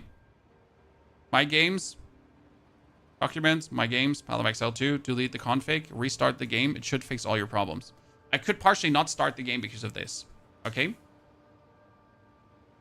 How's the Thorns build now? Thorns build are supposedly better now. Mr. Keltoric, the name is Keltoric, actually the Thorns expert, he definitely made some intriguing videos about that, and it seems to be working. What am I going to play first? So for me right now, with all the changes that we have seen, there are two things crystallizing out. So either for League starters, okay? League starters, guys. I want to do Fissure Warrior. I want to do Totem Mercenary. What are Totem? I want to do Fissure Warrior is Warbringer. We have the Totem Mercenary. I obviously want to do something with minions. Infernalist. And Blood Mage. But I don't know what Blood Mage, okay? But why Blood Mage? Blood Mage got wholesale buffed, so Blood Mage is really, really nice now. Definitely want to do something with that. Obviously, like Tactician here. This is Mortar Totem plus Tactician. That's the Merc is Tactician. And Blood Mage. I don't know with what. Maybe Bone Bleed in that direction. This all depends a little bit on the passive notes, right? Monk Unarmed. I want to do Monk Unarmed, but later down the line. So that's not for my starter, right? I'm currently like looking what is the most interesting starter I could do. Bone Storm, Blood Mage, yeah, here that we have Blood Mage, Bone Bleed, something in that direction. Sadly, I will probably not play the Amazon because Amazon just got nerfed, right? And that makes it really like boring to even consider. Like getting the crit chance wholesale nerfed is bad, getting the lightning spear nerfed is bad. Like it just takes away from the fun of playing Amazon. So not really interested. It should still be powerful. Like I don't doubt that Amazon will still be one of the strongest things to do, right? What happened to Spearfield? Exactly. We needed to look into Spearfield because I love Spearfield as a skill. I made a whole Spearfield build, but something happened to Spearfield.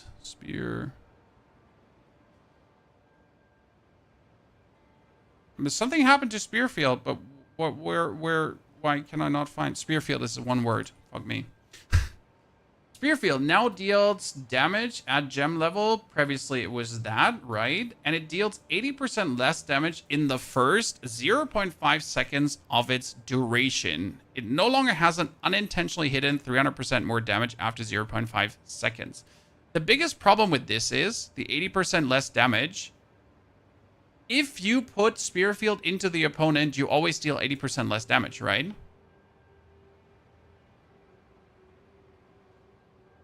What I would like to know is if a Spearfield rearms, does it then also do 80% less damage? Because technically a spear from the Spearfield, you can cast into the opponent and then the spear can rearm, which of the cast into the rearm would then have it do max damage. Right?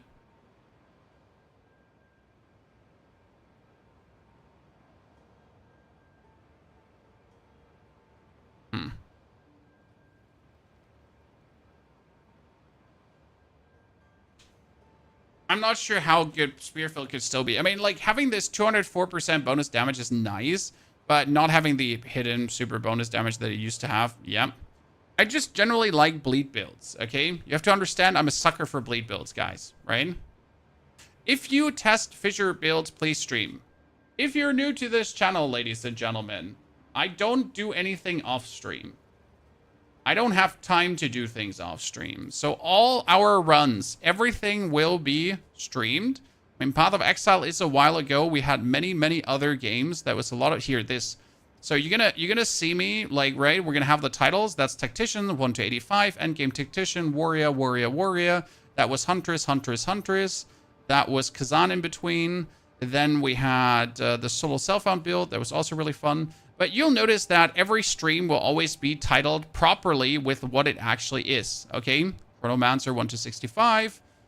We got the Merc, 65 plus, Merc 1 to 65. So we have them all every single time. You won't miss out on it, okay?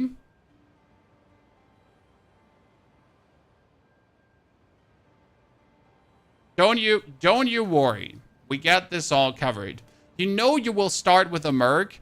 Ah, you know me too good, sir. You know me too good. I mean, right now, if I would have to put down preference, okay? So this would be 3 pluses. There would be 2 pluses.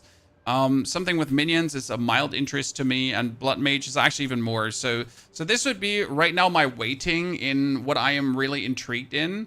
The Totem Mercenary, I just love the idea of a Mortar Totem. It just has me rock hard right now, okay? The Fissure Warrior, I like throwing that hammer.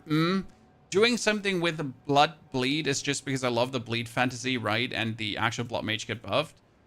So yeah, it's a bit of it's a tight race. The something with minions is just because I like minions.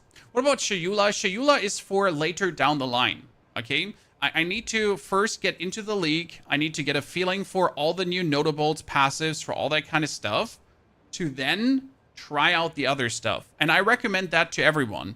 Maybe play something safe first. Because if you play something safe first that you understand and that you know how to scale, then the new nodes will not overwhelm you too much. Instead of playing something that you might actually ruin down the line and then feel shitty because it's not strong enough, right?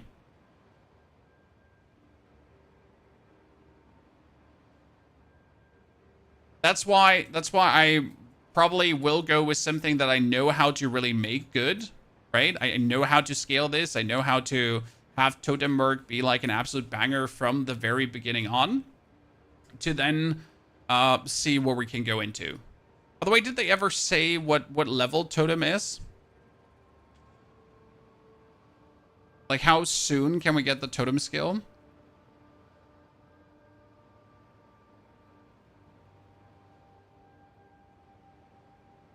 I mean, this requires at level 15, 40, 64.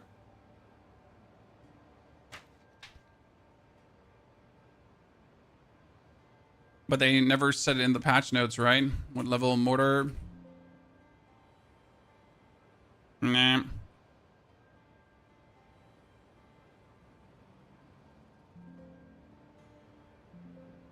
just sad about the Spearfield nerf. Spearfield nerf makes me really sad.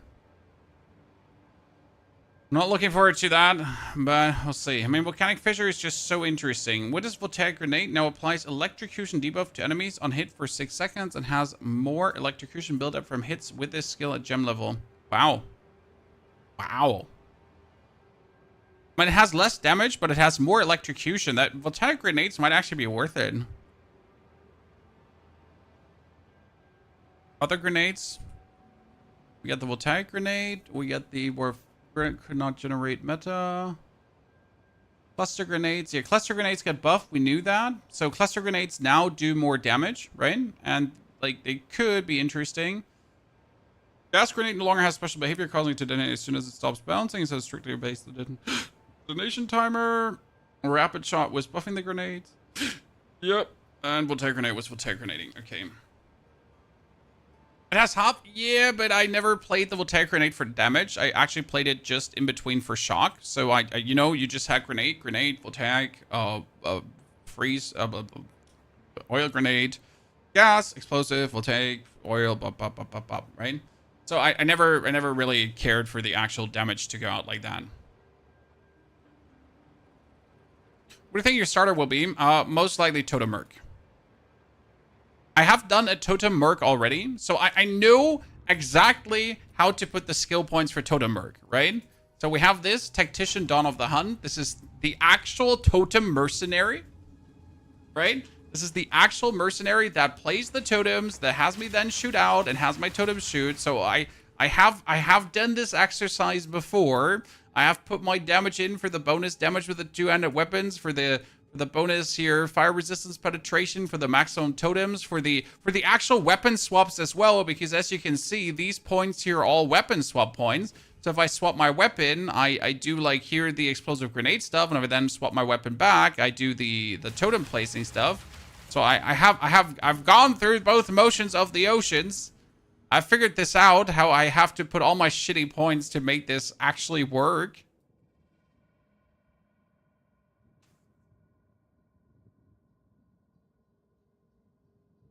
You should be able to banner your totems. Yeah, but can we really banner your totems? Because we are already busy. Like, if I play the way that we're planning to play, you're going to put down like 1, 2, 3, right? And then you're going to be like blasting out to have them shoot. So are you going to be actually having time to banner your totems? Okay, because right now, like, again, the way how this is being played is put the totems down and then you need to attack for your totems to attack, right? 3 buttons on your controller at most. Yeah, I see people telling me if I give you a build with more than 3 buttons, like it's Joe Ever, right? They don't want it. That's like try hard. Right, for more than that. Like how dare I to even consider like putting more things in?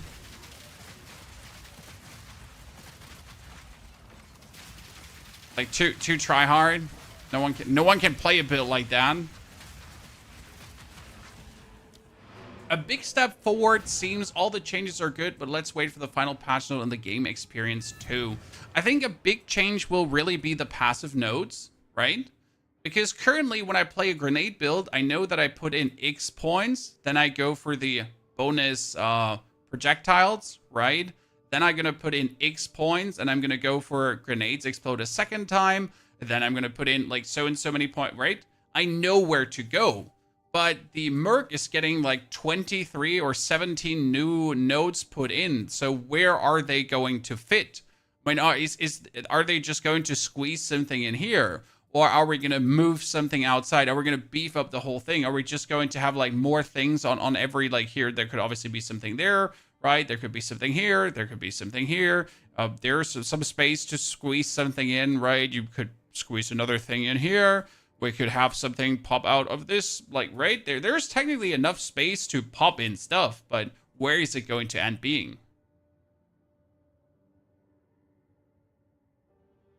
Do you think the Ranger Merc will be good? Well, the Ranger Merc will be able to work with marks because the Deadeye Ascendancy gets a cool new meta skill that works together with marks.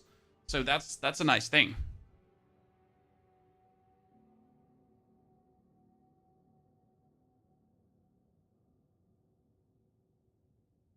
I'm going crit hollow palm Amazon. It's not that good. I'll just switch. Exactly. I mean, you don't have to write and die a build. If it doesn't work, you just swap away and do something else. Correct? You're not forced to keep playing a thing that you don't like.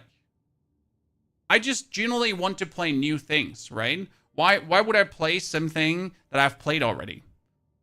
Right? I could do a Shockwave Totem Warrior to just see how did the Shockwave changes affect a warrior. But then again, there's a cool new fissure stuff. That's like you intentionally refusing to play cool new stuff because you're extra, right? That's also why I'm not too interested in Infernalist, because the changes to minions are pretty much just minimal, but they're still fun, right? That your minions are actually getting cool new skills is kind of nice. That your skeletal brutes, what was it? I think your skeletal brutes, they get a new command skill. Shattering Roar is a war cry that intimidates nearby enemies and consumes freeze on enemies and allies to deal damage in an area around those targets. So you can have your frost mages who make ice armor, and then you can have your brutes who roar to consume the ice armor. Now, I know that a lot of people will tell me I don't want to play minions and then use skills because I wanted to play minions for a passive playstyle. Right? Will Titan be good now? Titan has 0 changes, so Titan will be good by being the Titan. Now, obviously, Titan did get weaker because Giant's Blood got nerfed. So any build that's been using two-handed weapons now has less life than ever. And as we know, a warrior having less life than ever is shit.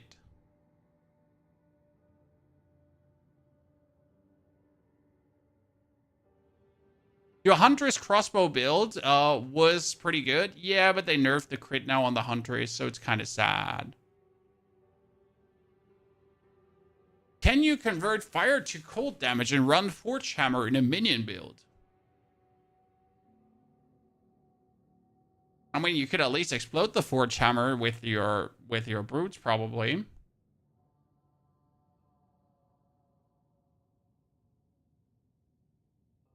I need to see if I can run Smith, then Temper Hammer my hands with Hollow Palm.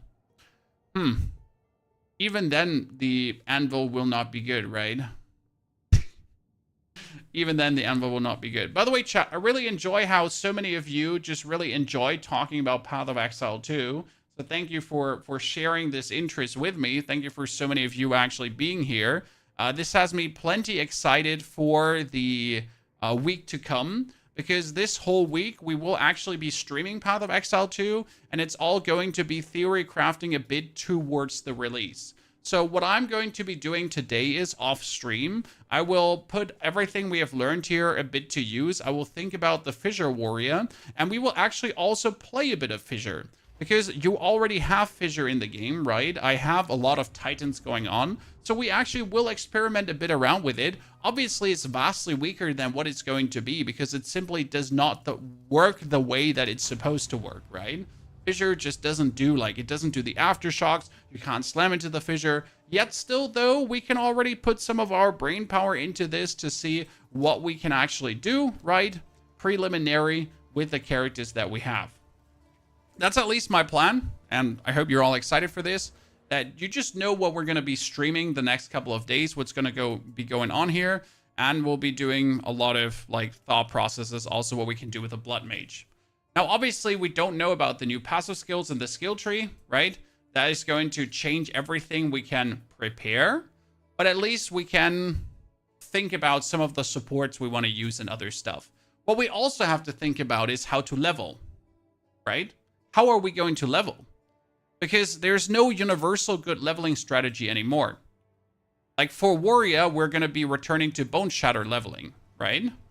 Because we could actually level with a Rake Stomping Ground. But Rake Stomping Ground got nerfed into the ground. It doesn't exist. So every single character has to go back to their own respective leveling strategies, right? Usually that's also what we do. So in case you're new to this channel, hi. Shield Charge Stomping Ground. I think that like Shield Charge Stomping Ground could still work actually. Did they? Wait, no, they did something to Shield Charge too. Shield Charge here. The skill's base movement speed has been reduced by 25%, but it no longer has a cooldown. Now has a base attack time of 0.6 seconds, and now deals up to 100% more damage based on the distance traveled. Area of effect now deals 30 to 94% attack damage at gem levels 30 to 20 previously, while the collision now deals attack damage way less. Quality now provides deal up to more damage based on the distance traveled. Previous it was cooldown recovery rate. No CD is OP. Yeah, I mean, if it works with Stomping Ground, did they do anything to Stomping Ground itself? I mean, they nerfed the Stomping Ground Rake interaction, obviously. Fixed a bug where Vaulting Impact did not create a shockwave when supported by Stomping Ground. I mean, yeah, you could probably Shield Charge Stomping Ground. I mean, it's not going to be as good as Rake.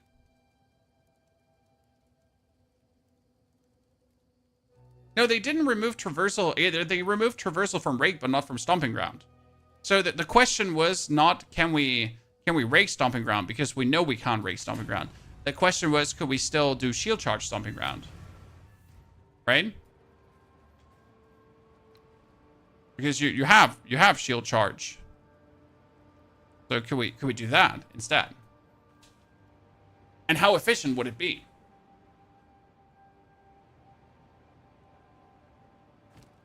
The problem is you'd have to use a skill for that, right? To get Shield Charge. Shield Charge is best used for stunning a small... And the sad part about Shield Charge is that you can't just spam it as much as you can do Stomping Ground, right? Rake. But because Rake was so strong because you just held Rake down. I mean, Shield Charge is like this, right? And then you like... You have to hit something, and then you have to do it again, and then you have to do it again, and then you have to do it again, right? You have to like do this, and then you have to do it, and then you have to do it, and then you have to do it, and then you have to do it. I'm not sure if that's going to feel good leveling. Usually when I level, so this is very important, chat. When I level a character, when we play a character, on this channel at least, we're also playing the character with the things given to the character. Okay? So when I play a Merc, then I'm going to use Merc skills. When I play a Monk, I'm using Monk skills, right? Sure, there will be later down the league a level video on how to level most efficiently. But if I already play a Char, I at least want to use the skills of the Char. I think that makes sense, right? So if I play a Grenade Warrior, a Grenade Merc, I will use grenades. Who would have guessed? Or I will use crossbow skills. And if I use a Warrior, I'll use Bone Shatter. I mean, obviously, leveling a Tactician, the best way to level a Tactician is to just use Bone Shatter. Yeah. You just equip the weapon and you just use Bone Shatter until, like, what, level 20 or 30 almost. Because that's how stupid it is. Earthquake Shockwave Totem will probably be good. The only problem with Earthquake Shockwave Totem is that Shockwave Totem can't make Jack Ground themselves anymore, but they can now explode Jack Ground more efficient. The question is really how much damage more do you need on your weapons? So yeah, Shockwave Totem is going to be interesting. Because it cannot itself create Jack Ground, right? And supports no longer apply to Shockwave Totem to make Jack Ground. But it now explodes it for 240% damage instead of 53% damage. So that's kind of cool. As you say, you can get the totems out, you can get the earthquakes out, and you can see if there's actually a meaningful damage boost coming from it. Definitely something I want to do. Good. That being said, chat, I think we're going to be wrapping it up here. That was an amazing stream with all of you. That was great, good fun. I hope I could give you some feeling on the nerfs and buffs to the things. Obviously, everything we learned today, okay? Everything that we talked about today. There will be a video either tomorrow or the day after tomorrow with kind of all of this wrapped up, like the winners and losers of the patch. I think it should be coming out tomorrow. Like, I have one more Diablo video, then I have the Path of Exile video for you, and I think tomorrow we'll already experiment a bit around with some of the totem mercenary stuff. We're gonna like simulate a bit of the patch. We're gonna do some fissure warrior shenanigans. I might actually have to do some Acolyte of Chayula leveling to get a bit used to this. Obviously, it doesn't play exactly like this right now, but I still have to get used to it. So, thank you very much for coming and watching. Hope you enjoyed it. Hope you had a very good time. And this could give you a bit more feeling for what the changes influenced or not. But no worries, we'll also obviously play every single thing of this. Therefore, take care. Great good time, evening, night, day. And thank you for spending time with me.